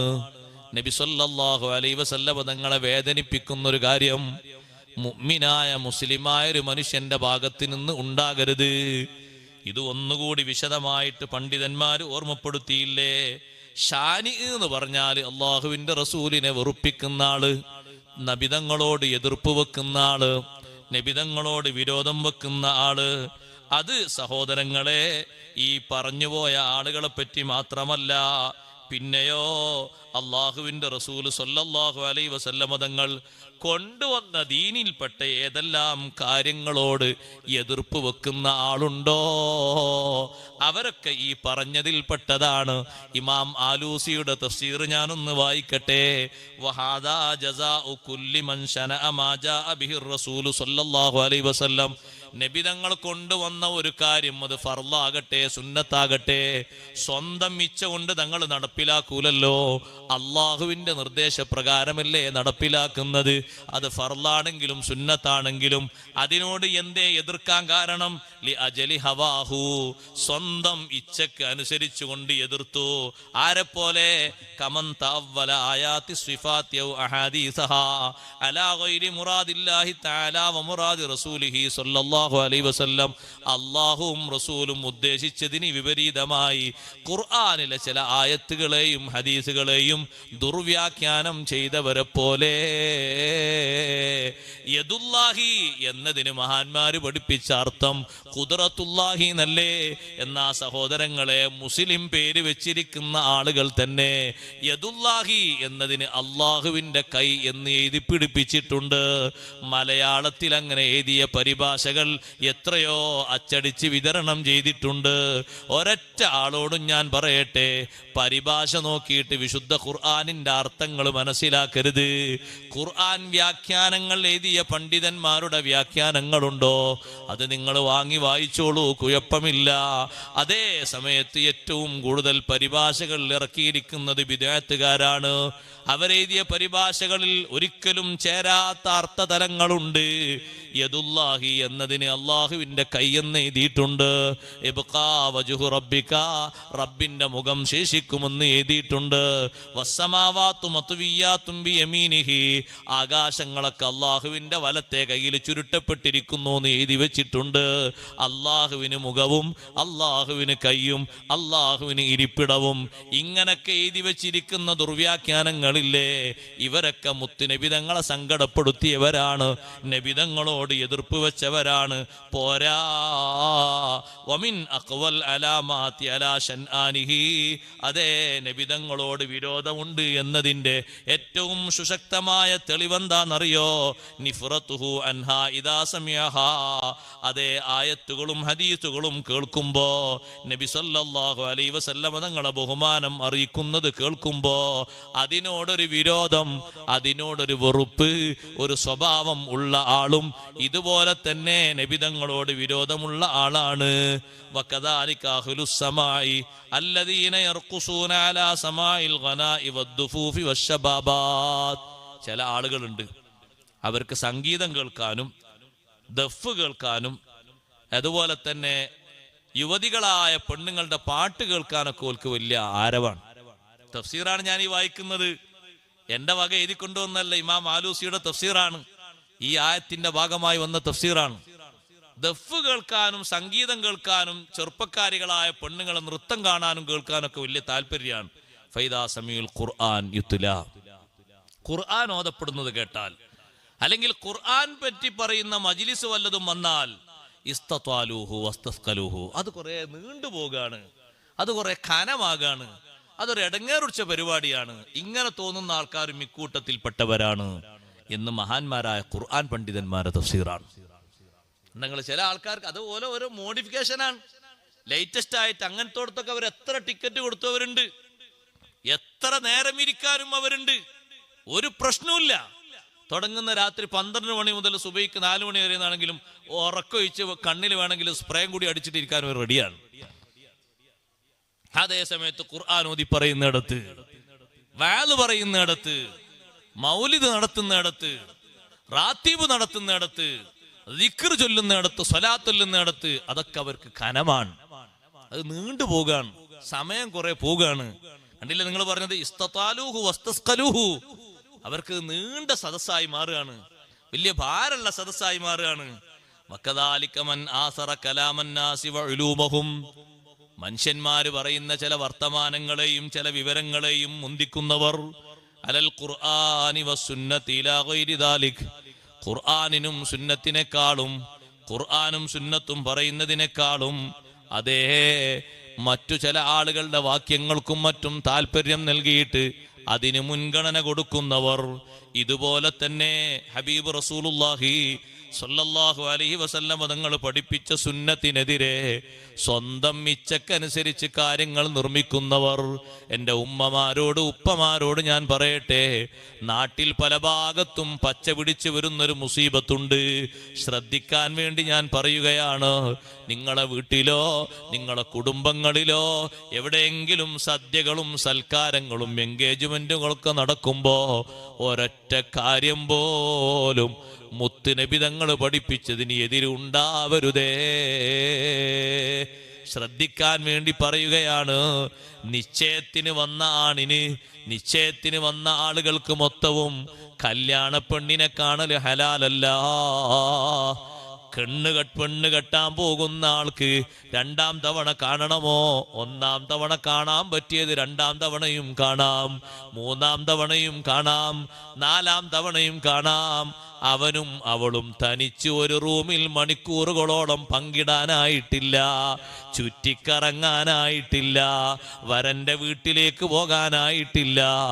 നിക്കാഹ് കഴിഞ്ഞ് ഹലാലായെങ്കിലേ ഇതിനൊക്കെ പറ്റുകയുള്ളൂ. ഉപ്പമാര് കാര്യം നടക്കട്ടെ, ഇതൊക്കെ കണ്ണു ചിമ്മിയെങ്കിലേ നടക്കൂ എന്ന നിലക്ക് മൗനം പാലിച്ചാൽ മുത്തുനബി തങ്ങളോട് വിരോധം വെച്ചവരാകും. അല്ലാഹുവിന്റെ റസൂല് പഠിപ്പിച്ച സുന്നത്തിനെതിരെ നീങ്ങിയാൽ ജീവിതത്തിൽ ബറക്കത്ത് കാണൂല. അബ്തർ എന്നുള്ള പ്രയോഗം നിങ്ങൾ ഹദീസിൽ കേട്ടിട്ടില്ലേ? കുല്ലു അംരിൻ ദീബാലിൻ ലം യുബ്ദ ബിസ്മില്ലാഹി ഫഹുവ അബ്തറു. ബിസ്മി ചൊല്ലി തുടങ്ങേണ്ട നല്ല നല്ല കാര്യങ്ങൾ ബിസ്മി ചൊല്ലാതെ ഒരാൾ തുടങ്ങിയാൽ ഫഹുവ അബ്തറു, അത് ബറക്കത്ത് മുറിഞ്ഞതാണ്, ഗുണം മുറിഞ്ഞതാണ്. അവിടെയും ഉണ്ടല്ലോ അബ്തർ എന്നൊരു വാക്ക്, ഇതേപോലത്തൊരു വാക്കല്ലേ അല്ലാഹു ഇവിടെയും പറഞ്ഞിരിക്കുന്നത്. മുത്തുനബി തങ്ങൾ വിലക്കിയ ഒരൊറ്റ കാര്യവും നിങ്ങളെ സൽക്കാരത്തിലും സദ്യയിലും ഉണ്ടാകരുത്. നാട്ടിലതാ ചില സ്ഥലങ്ങളിലൊക്കെ ആണും പെണ്ണും ഒരുമിച്ചിരുന്ന് കശവിഷയായിട്ടിരുന്നിട്ട് യാതൊരു പ്രശ്നവുമില്ലാതെ ഭക്ഷണം കഴിക്കുന്നു. അത് വേണ്ട സഹോദരങ്ങളെ. നിയമത്തിന് നമ്മൾ എന്തിനാ എതിർക്കുന്നത്? ഇപ്പൊ നിങ്ങളെ നാട്ടിലെ പെണ്ണിനൊന്നും ഞാൻ കെട്ടിക്കൊണ്ടുപോകില്ല. എന്താ അവരെവിടെ കൊണ്ടിരുത്തിയാൽ എന്താ കുഴപ്പം? ഞാൻ കുഴപ്പമുണ്ടോ? ഈ വീഡിയോ ഒന്ന് മാറ്റിച്ചാ പോരെ? എന്തിനാ അവർക്ക് മാത്രം വേറെ ഒത്തിരി വാതിന്റെ സദസ്സിൽ മാത്രമേ ഉള്ളൂ? എന്തിനും മറ വേറെ സ്ഥലത്ത് ആക്കിയവിടെ എന്തേ ബുദ്ധിമുട്ടുണ്ടോ? കല്യാണത്തിന്, നിക്കാഹില്, സൽക്കാരത്തിന് സുബ്ഹാനല്ലാഹ് മൊത്തം ഹലാല്. നല്ലോണം ശ്രദ്ധിക്കണം. ഈമാന് പണയം വെക്കരുത് ഒരൊറ്റ എൻഗേജ്മെന്റിന് വേണ്ടിയും. യഥാർത്ഥ മൂമിനായി മരിക്കണമെങ്കിൽ മുഹമ്മദുർ റസൂലുള്ളാഹി സ്വല്ലല്ലാഹു അലൈഹി വസല്ലം പഠിപ്പിച്ച ഒരൊറ്റ ഹറാമിനെയും ഹലാലായി നീ വിലയിരുത്തി പോകരുത്. ആണും പെണ്ണും നിൽക്കേണ്ടിടത്ത് നിൽക്കണം. ഇപ്പൊ കല്യാണങ്ങൾ വീട്ടിൽ നിന്ന് മാറിയിട്ട് 10,000-കണക്കിന് ആൾക്കാരെ ഓഡിറ്റോറിയത്തിൽ വിളിച്ചിട്ട് എന്താണ് അവിടെ നടത്തുന്നത്? എന്റെ പേര് പറയാതിരിക്കല നല്ലത്. ഒരൊറ്റ ഒന്നിലും ഇസ്രാഫ് ഉണ്ടാകരുത്. ഇവിടൊക്കെ ആ രൂപം വന്നോന്ന് എനിക്കറിയില്ല, കാരണം ഇവിടെ ഒരു കല്യാണത്തിന് ഞാൻ പങ്കെടുത്തില്ല. പങ്കെടുത്താലേ എനിക്കറിയുള്ളൂ. ഇവിടൊക്കെ ഒരു കല്യാണത്തിന് ഒരു വെള്ളം കൊടുക്കണം, അല്ലെങ്കിൽ 4 വെള്ളം 5 വെള്ളം 10 വെള്ളം. അത് ഇവിടെ ഉണ്ടാ? ഈ കാണുന്ന കളറിലൊക്കെ ഉള്ള വെള്ളം ഈ ചെടിന്റെ ഉണ്ടാ? സുബ്ഹാന ജല്ല ജലാലു. എന്തിനാ സഹോദരങ്ങളെ അത്? അറിയാഞ്ഞിട്ട് ചോദിക്കണം. നിങ്ങൾ ആരത്തെങ്കിലും ഉത്തരം ഉണ്ടെങ്കിലും ഒന്ന് പറയും. എന്തിനാണ് ഈ കളറിലൊക്കെ ഉള്ള വെള്ളം? ദൂർത്ത് പാടില്ല, ദൂർത്ത് ഹറാമാണ്. ദൂർത്ത് പുരണ്ടാക്കുന്നിടത്ത് മാത്രമൊന്നല്ല, കല്യാണത്തിനും ദൂർത്ത് പാടില്ല, നിക്കാഹിനും ദൂർത്ത് പാടില്ല, നിശ്ചയത്തിനും ദൂർത്ത് പാടില്ല. ഞാൻ ഇവിടെ മാത്രമല്ല, എല്ലാ വിഷയങ്ങളും ഞാനത് ഉൾപ്പെടുത്തി പറയാറുണ്ട്. ഇവിടെ വന്നപ്പോ ഏടോ കണ്ടപ്പോ ഉസ്താദ് അങ്ങനെ പറയാണ്, ഞാൻ ഇവിടെ വന്നിട്ടൊരു കല്യാണത്തിന് പോയില്ല, ആകെ 2-3 ദിവസം ആയിട്ടുള്ളൂ, ഞാൻ ഇന്ന് രാത്രി ഇത് കഴിഞ്ഞാൽ പോവും ചെയ്യാണ്. പക്ഷെ പറഞ്ഞ കൂട്ടത്തിന് ഉറപ്പെടുത്താണ്, സുന്നത്തുകളൊക്കെ വലിച്ച് പിച്ച് ചീന്തിയിട്ട് സുന്നത്ത് കല്യാണത്തിനും മറ്റും വന്ന ആളുകൾക്കുള്ള സുന്നത്ത് എന്താന്ന് പറയുന്നത്? നിങ്ങൾ ആർഭാടങ്ങളൊന്നും ഇല്ലാതെ അവരെ സ്വീകരിക്കണം. ഇപ്പൊ ലേറ്റസ്റ്റ് മോഡലിൽ ഇപ്പൊ കല്യാണത്തിന് പോയപ്പോ, പല സ്ഥലങ്ങളിലേക്കും ആളുകൾ പോയപ്പോ, കല്യാണ പന്തലിലേക്ക് എത്തുന്നതിന് മുമ്പ് അവരവിടുന്ന് തിരിച്ചു പോന്നു ചില ആളുകളൊക്കെ, അവരെ ഈമാൻ കൊണ്ട്. കാരണം എന്താ? കല്യാണ പന്തലിലേക്ക് എത്തുന്ന ആ വെൽക്കം എന്ന് എഴുതി വെച്ച വാതിലിൽ അവിടെ സ്വീകരിക്കാൻ വേണ്ടി കാത്തിരിക്കുന്ന പുതിയാപ്പിളയും കൂടിയാണ്. നഊദു ബില്ലാഹി മിൻ ദാലിക്. അതിനേക്കാളും എരപ്പത്തരല്ലേ ഒരു നിശ്ചയത്തിനും കാര്യത്തിനും വിളിച്ചിട്ട് ഈ പെണ്ണിന്റെ ഫ്രണ്ട്സും ബാക്കും മുന്നും എന്തൊക്കെയാ പറയണത്? അവരൊക്കെ കൂടി ഒരുമിച്ചിരുന്ന് ഫോട്ടോക്ക് പോസ്റ്റ് ചെയ്യാം. ബാപ്പാരാണെങ്കിൽ, അന്തസ്സുള്ള ഈമാനുള്ള ബാപ്പാരാണെങ്കിൽ ഇസ്ലാം അനുവദിച്ച രൂപത്തിൽ നടത്തണം. അല്ലെങ്കിൽ ദയവായിട്ട് മക്കളുണ്ടാക്കരുത്. ആ പരിപാടി നിർത്തുക. ഉണ്ടോ ഈമാനിന്റെ ഇസ്ലാമിന്റെ അന്തസ്സിലാകണം കാര്യങ്ങൾ ചെയ്യേണ്ടത്. അല്ലാതെ പള്ളി കമ്മിറ്റിന്റെ മെമ്പറാണ്, മറ്റേ സൂപ്പർവൈസറാന്നുള്ളവർക്കൊന്നും പരലോകത്ത് പരിഗണന കിട്ടൂല. ദീനായി കൊണ്ട് നടന്നെങ്കിലേ പരിഗണന കിട്ടുള്ളൂ. മുത്തിനെ വിധങ്ങൾ വിലക്കിയ കാര്യല്ലേ അന്യ ആണും പെണ്ണും ഈ രൂപത്തിൽ കൂത്താടുന്നത്? മുസ്ലിമിന്റെ കല്യാണത്തിന് പോകാൻ പറ്റുന്നില്ല. ഹൈന്ദവന്റെയും ക്രൈസ്തവന്റെയും കല്യാണത്തിൽ എന്തൊരു ലളിതം, എന്തൊരു ലാളിത്യം, എന്തൊരു ശാന്തത, എന്തൊരു സുഖം, എന്തൊരു സമാധാനം. ഒരു ആർഭാടമില്ലാത്ത കല്യാണങ്ങൾ. എന്നിട്ടൊരു ഗ്രൗണ്ടിൽ പോയ എത്ര കൊടി ഉണ്ടോ, ആ കൊടിന്റെ കണക്കിനാ അപ്പൊ വെള്ളം കൊടുക്കുന്നത്. 2 വെള്ളം പോരെ, മധുരം പറ്റുന്നവർക്ക് 1, പറ്റാത്തവർക്ക് 2. വേറെ 3-ാം തരക്കാരുണ്ടോ നമ്മുടെ കൂട്ടത്തിൽ? 2 എണ്ണം പോരെ? എന്തിനെത്രയും തോനെ? ഒരൊറ്റ സംഗതിയും ഹറാമായി തീരരുത്. നമ്മൾ ശരിക്കും ശ്രദ്ധിക്കണം. അതൊക്കെ കഴിഞ്ഞിട്ട് അസ്തഗ്ഫിറുല്ലാഹ് എന്ന് പറഞ്ഞാൽ മതി എന്ന് പറയരുത്. അതൊരു പരിഹാസമാണ്, പടച്ചവനോടുള്ള പരിഹാസമാണ്. ഇതൊക്കെ കഴിഞ്ഞിട്ട് ഉസ്താദേ ഒരു അസ്തഗ്ഫിറുല്ലാഹ് 100 വട്ടം ചൊല്ലിയാൽ മതി. ആണ് കണക്കാക്കാൻ നിൽക്കില്ല നിങ്ങൾ. 100 വട്ടം അസ്തഗ്ഫിറുല്ലാഹ് ചെയ്യേണ്ടൊക്കെ ചെയ്തിട്ട് അസ്തഗ്ഫിറുല്ലാഹ് 100 വട്ടം. എന്നിട്ട് നിശ്ചയത്തിന് വരുന്ന ആളുകൾ മുഴുവനും ഇപ്പെണ്ണിന്റെ തൊള്ളയിലേക്ക് കേക്ക് മുറിച്ചു കൊടുക്കുക. നഊദു ബില്ലാഹി മിൻ ദാലിക്. പാകത്തിന് നിശ്ചയം നടത്തിയാൽ മതി. എന്തിനാ എല്ലാ ആൾക്കാരും പെണ്ണിന്റെ തൊള്ളയിലേക്ക് മിഠായും കേക്കും മുറിച്ചു കൊടുത്തെങ്കിലേ നിശ്ചയം സഹിയാകുള്ളൂ? എന്നിട്ട് എത്ര ധൈര്യത്തിലാണ് നോക്ക് നിങ്ങൾ സുന്നത്തിനെ വെല്ലുവിളിക്കുന്നത്? എത്ര ധൈര്യത്തിലാണ് ഈ ഹറാമിനെ പുച്ഛ മനോഭാവത്തോടെ കാണുന്ന? ഇതൊക്കെ ഫോട്ടോ എടുത്തിട്ട് വൈറലാക്കി വിടല്ലേ നമ്മൾ ആൾക്കാർ? ഒരു പ്രശ്നമില്ല എന്നല്ലേ അതിന്റെ അർത്ഥം? കല്യാണത്തിന് വിളിച്ച ആൾക്കാരെ മുഴുവനും പരിഹസിക്കുക, അപഹസിക്കുക. ഒരു ചെമ്പൊരു ഭാഗത്ത് വെക്കുക, പാത്രം ഒരു ഭാഗത്ത് വെക്കുക. എന്നിട്ട് പാത്രത്തിൽ ഈ പാത്രം എടുത്തിട്ട് ചെമ്പൊന്ന് കോരി എടുത്തിട്ട് എവിടെയെങ്കിലും കുത്തിച്ചാരി നിന്ന് തിന്നാൻ പറയാ, ഭക്ഷണം കഴിച്ചു പോകാൻ. ഏരപ്പത്തരല്ലേ ഇത്? ഈമാനിന് ഇസ്ലാമിനെതിരല്ലേ? മുത്തുനബി തങ്ങൾ എന്താ പഠിപ്പിച്ചത്? മൻ കാന യുഅ്മിനു ബില്ലാഹി വൽ യൗമിൽ ആഖിർ ഫല്യുക്രിം ലൈഫഹു. അള്ളാഹുവിലും അന്ത്യനാളിലും ഈമാനുള്ളവർ വിളിച്ച അതിഥികൾ ആദരിക്കണം. എന്താണ് ആദരവ്? അവർക്ക് ഇരിക്കാൻ സീറ്റ് കൊടുത്ത്, ഭക്ഷണം കഴിക്കാൻ മേശ കൊടുത്ത്, നിന്റെ കൈകൊണ്ട് ഭക്ഷണം എടുത്തിട്ട് അവരെ മുന്നിൽ കൊണ്ടുപോയി വെക്കണം. അതാ കൊടുക്കേണ്ട ആദരവ്. ചെമ്പിലേക്ക് വൈ കാണിച്ചു കൊടുത്ത് പാത്രം എടുത്തിട്ട് കോരി തിന്നാൻ പറയലല്ല, അത് അനാദരവാണ്. ആണിനെയും പെണ്ണിനെയും കൂട്ടിക്കലർത്തരുത്, ഹറാമാണ്, തനിച്ച ഹറാം. അത് ഇന്നത്തെ ഒരു ദിവസം ഉസ്താദെ സഹിച്ചൂടെ? ഒരൊറ്റ ദിവസം സഹിക്കാൻ പറ്റൂല, ഒരു ദിവസം ഒരു പരിപാടിയിലും സഹിക്കാൻ പറ്റൂല. നല്ലോണം ശ്രദ്ധിക്കണം, നല്ലോണം സൂക്ഷിക്കണം. അനാവശ്യമായ ഒരു മേഖലയുണ്ടാകരുത്. ജാഹിലിയ കാലഘട്ടത്തിലെ കല്യാണങ്ങളെ പോലെ സുന്നത്തുകളെ വെല്ലുവിളിച്ച് നടത്തുന്ന കല്യാണങ്ങളാകരുത്. ആണും പെണ്ണും കശപിശയാകുന്ന രൂപത്തിൽ നിക്കാഹിന്റെ മജ്ലിസിൽ പോലും ഇപ്പൊ അങ്ങനല്ലേ? പഴയ കാലത്ത് ഇപ്പൊ നമ്മളെ നാട്ടിലെ ഉസ്താദുമാരാരെങ്കിലും നിങ്ങൾ ഏതെങ്കിലും വീട്ടിൽ എന്തെങ്കിലും അനാവശ്യ പ്രവർത്തനങ്ങളോ മറ്റോ കണ്ടതിന്റെ പേരിലോട് തിരിച്ചു പോന്നാൽ പോന്ന ആൾക്ക് പ്രതിഷേധം. നമ്മളൊന്ന് ആലോചിച്ച് നോക്കി, പോന്ന ആൾക്ക് പ്രതിഷേധം. പിന്നെ ആള് പ്രതിഷേധിക്കാൻ ആളെ കൂട്ടുകയാണ് ഇങ്ങനെ അങ്ങോട്ടും ഇങ്ങോട്ടും വിളിച്ചിട്ട്. അങ്ങനെ ചെയ്യാൻ പാടുണ്ടോ? എന്നാലും കല്യാണപ്പുറക്കാരനെ മോന്തൊക്കെ നോക്കിയിട്ട് അങ്ങോട്ടും ഇങ്ങോട്ടും രണ്ട് കൊടുക്കുക വേണ്ടത്. ദീനറിയാതെ ആരെ നടത്താൻ പറഞ്ഞവനോട്? ഭക്ഷണം കഴിക്കാൻ വന്നിടത്ത് ചുമരിന്റെ മേലെ ജീവനുള്ള ജീവിയുടെ ഫോട്ടോ കണ്ടതിന്റെ പേരിൽ ഭക്ഷണം കഴിക്കാതെ ഇറങ്ങിപ്പോയ മഹാനാണ് അബ്ദുല്ലാഹി ബിൻ മസ്ഊദ് റളിയല്ലാഹു അൻഹു. ഇമാം ബുഖാരി തങ്ങളെ സ്വഹീഹിൽ രേഖപ്പെടുത്തിയില്ലേ? ജീവനുള്ള ജീവിയുടെ ഒരു ഫോട്ടോ കണ്ടിട്ടുള്ള ചുമരില്. പിന്നെ ഈ ഹറാമിയത്തൊക്കെ കണ്ടിട്ട് അവിടെ ഓശാനിച്ച് നിൽക്കണം. ഒരൊറ്റ കുട്ടി നിന്നു പോകരുത്, ഭക്ഷണം കഴിക്കരുത്, ഒരു രൂപ പോലും ഹറാമിന് സഹായിക്കരുത്. പടച്ചറബ് വെറുതെ വിടില്ല. ആണും പെണ്ണും മുഷക്കലായി നിൽക്കുന്ന ഒരു കല്യാണത്തിനും ഞാൻ പോകാറില്ല. എന്റെ മഹല്ലത്തിലും പോകാറില്ല, കുടുംബത്തിലും എവിടെയും പോകാറില്ല. നിങ്ങൾ അങ്ങാനും എന്നെ കല്യാണത്തിന് വിളിക്കേണ്ടി വന്നിട്ട് ഞാൻ അങ്ങനെ കണ്ടാൽ ഞാൻ അവിടെ വെച്ചത് പറയും, പിന്നെ അത് കേൾക്കേണ്ടി വരും. എന്നെ ഒതുക്കുണ്ടെങ്കിൽ മാത്രമേ വിളിക്കാവൂ. പലരോടും ഞാനത് പറയലുണ്ട്, തുറന്നു പറയലുണ്ട്. എൻ്റെ ഒരു ബാധ്യത എന്നുള്ള നിലക്ക് എൻ്റെ മഹല്ലത്തിലോടും ഞാൻ പറയലുണ്ട്. എന്തെല്ലാമാണ് സഹോദരങ്ങളെ നടത്തുന്നത്. കല്യാണത്തിന്റെ അന്ന് രാത്രി പരിസരത്തുള്ള ഒരൊറ്റ വയസ്സായ ആളുകൾക്കും കുട്ടികൾക്കും ഉറങ്ങാൻ കഴിയൂല. ആ ജാതി ശബ്ദകോശവും പൊട്ടിക്കലും. കല്യാണത്തിന്റെ സദസ്സിൽ തലേന്ന് ബുർദ ജില്ലാണെങ്കിൽ വരെ അയൽവക്കക്കാർക്ക് ശല്യം ഉണ്ടാകാൻ പാടില്ല. പാകത്തിലുള്ള സൗണ്ടിന് ഒരാളെയും ഇടങ്ങേറാക്കാൻ പാടില്ല, ബുദ്ധിമുട്ടാക്കാൻ പാടില്ല. നമ്മൾ നോക്ക്, ഇവിടെ ദഫ്റാത്തീബ് നടത്തുമ്പോൾ എത്ര വളരെ സിമ്പിളായ രൂപത്തിലാണ് സെറ്റിങ്സും സംവിധാനങ്ങളും ഒതുക്കിയിട്ടുള്ളത്. ഇവിടെയുള്ള ആളുകൾക്കും ഇവിടെയുള്ള വന്ന ആളുകൾക്കും കേൾക്കാൻ പാകത്തിൽ. ആരെയും ശല്യം ചെയ്യുന്നില്ല, ബുദ്ധിമുട്ടാക്കുന്ന സ്വഭാവമില്ല. ഇത് അവിടെ കൊണ്ടുവന്നിട്ട് സുബ്ഹാനല്ലാഹ് അവിടെ വെച്ച സെറ്റിങ്സിന് കണക്കുണ്ടോ?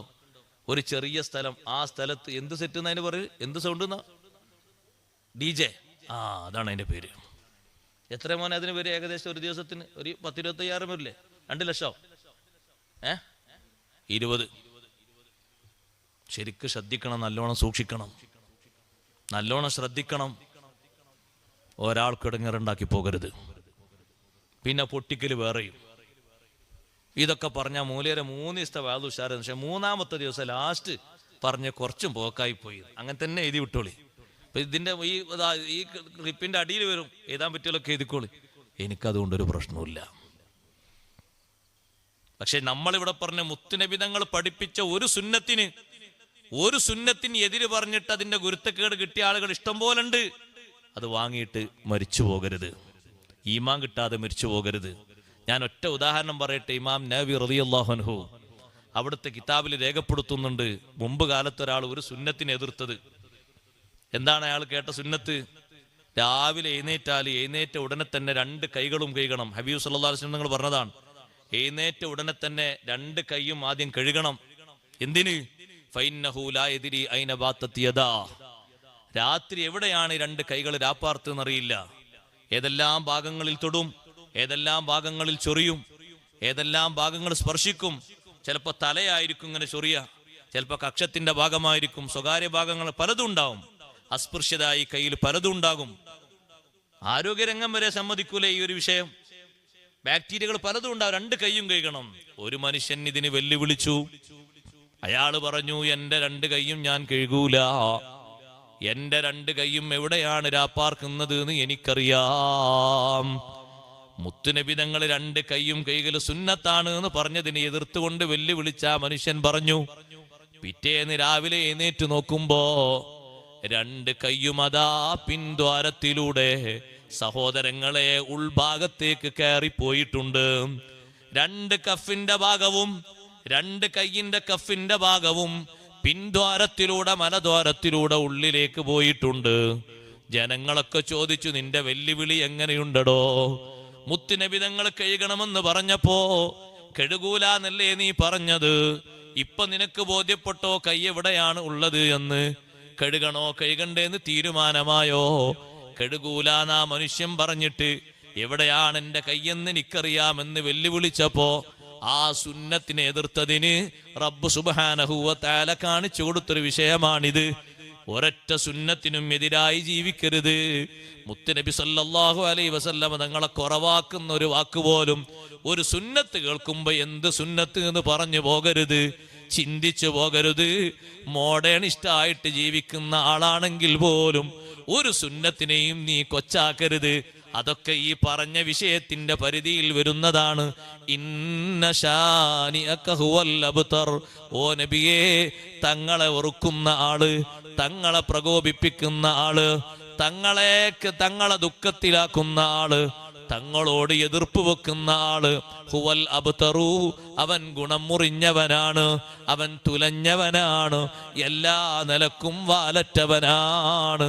ഹബീബ് മുഹമ്മദുർ റസൂലുള്ളാഹി സ്വല്ലല്ലാഹു അലൈഹി വസല്ലമ തങ്ങളെ നിസാരപ്പെടുത്തുന്നവർ, തങ്ങൾ സാധാരണ മനുഷ്യനാണെന്ന് പറയുന്നവർ, അവിടുത്തെ മാതാപിതാക്കളെ കുഫ്രിയത്തിലേക്ക് ചേർക്കുന്നവർ, അവിടുത്തെ സ്വഹാബത്തിനെ സാധാരണക്കാരായി കാണുന്നവർ, അവിടുത്തെ പ്രത്യേകതകൾ ഹനിക്കുന്നവർ, അവിടുത്തെ ഖബർ സിയാറത്ത് നിഷേധിക്കുന്നവർ, അവിടുത്തെ സ്വലാത്തും മഹത്വങ്ങളൊക്കെ ഇടിച്ചു താഴ്ത്തുന്നവർ, എല്ലാവരും ശ്രദ്ധിച്ചോളണം. മഹാന്മാരായ ഖുർആൻ പണ്ഡിതന്മാര് പറഞ്ഞു, തങ്ങളെ പ്രകോപിപ്പിക്കുന്ന സങ്കടപ്പെടുത്തുന്ന ആരുണ്ടോ അവരൊക്കെ ഈ വകുപ്പിൽപ്പെട്ടവരാണ്.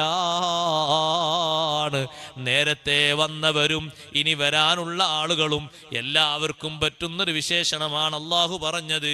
ഇന്ന ശാനിഅക ഹുവൽ അബ്തറു. തുടക്കത്തിൽ മഹത്വം പറഞ്ഞ് അവസാനം എതിർക്കുന്ന ആളുകൾക്ക് മറുപടിയും പറഞ്ഞിട്ടാണ് ഈ സൂറത്തിന്റെ അവസാനം അവസാനിപ്പിക്കുന്നത്. അതുകൊണ്ട് സഹോദരങ്ങളെ, ഒരു സുന്നത്തിനെയും അവഗണിക്കരുത്, ഒരു സുന്നത്തിനെയും എതിർക്കരുത്. കഴിവിന്റെ പരമാവധി മുത്തുനബി സല്ലല്ലാഹു അലൈഹി വസല്ലം തങ്ങളെ സുന്നത്തുകളെ സ്വീകരിക്കുകയും കഴിവിന്റെ പരമാവധി ജീവിതത്തിൽ പ്രകാശിപ്പിച്ച് തങ്ങളിലേക്ക് അടുക്കാൻ ശ്രമിക്കുകയും വേണം. അവിടുത്തെ മദ്ഹുകളും സ്വലാത്തുകളും ഒക്കെ നിലനിർത്തണം. അവിടുന്ന് ഹറാമായി പഠിപ്പിച്ച കാര്യങ്ങളെ തൊട്ട് കഴിവിന്റെ പരമാവധി ദൂരത്താകണം. കറാഹത്തുകൾ ഒഴിവാക്കണം. സുന്നത്തുകളെ നന്നായി സ്നേഹിക്കണം. റബ്ബ് സുബ്ഹാനഹു വ തആല അഷ്റഫുൽ ഖൽഖ് സല്ലല്ലാഹു അലൈഹി വസല്ലം തങ്ങളെ സ്നേഹിക്കുന്ന ബഹുമാനിക്കുന്ന യഥാർത്ഥ മുഅ്മിനീങ്ങളിൽ നമ്മെ എല്ലാവരെയും ഉൾപ്പെടുത്തി അനുഗ്രഹിക്കുമാറാകട്ടെ.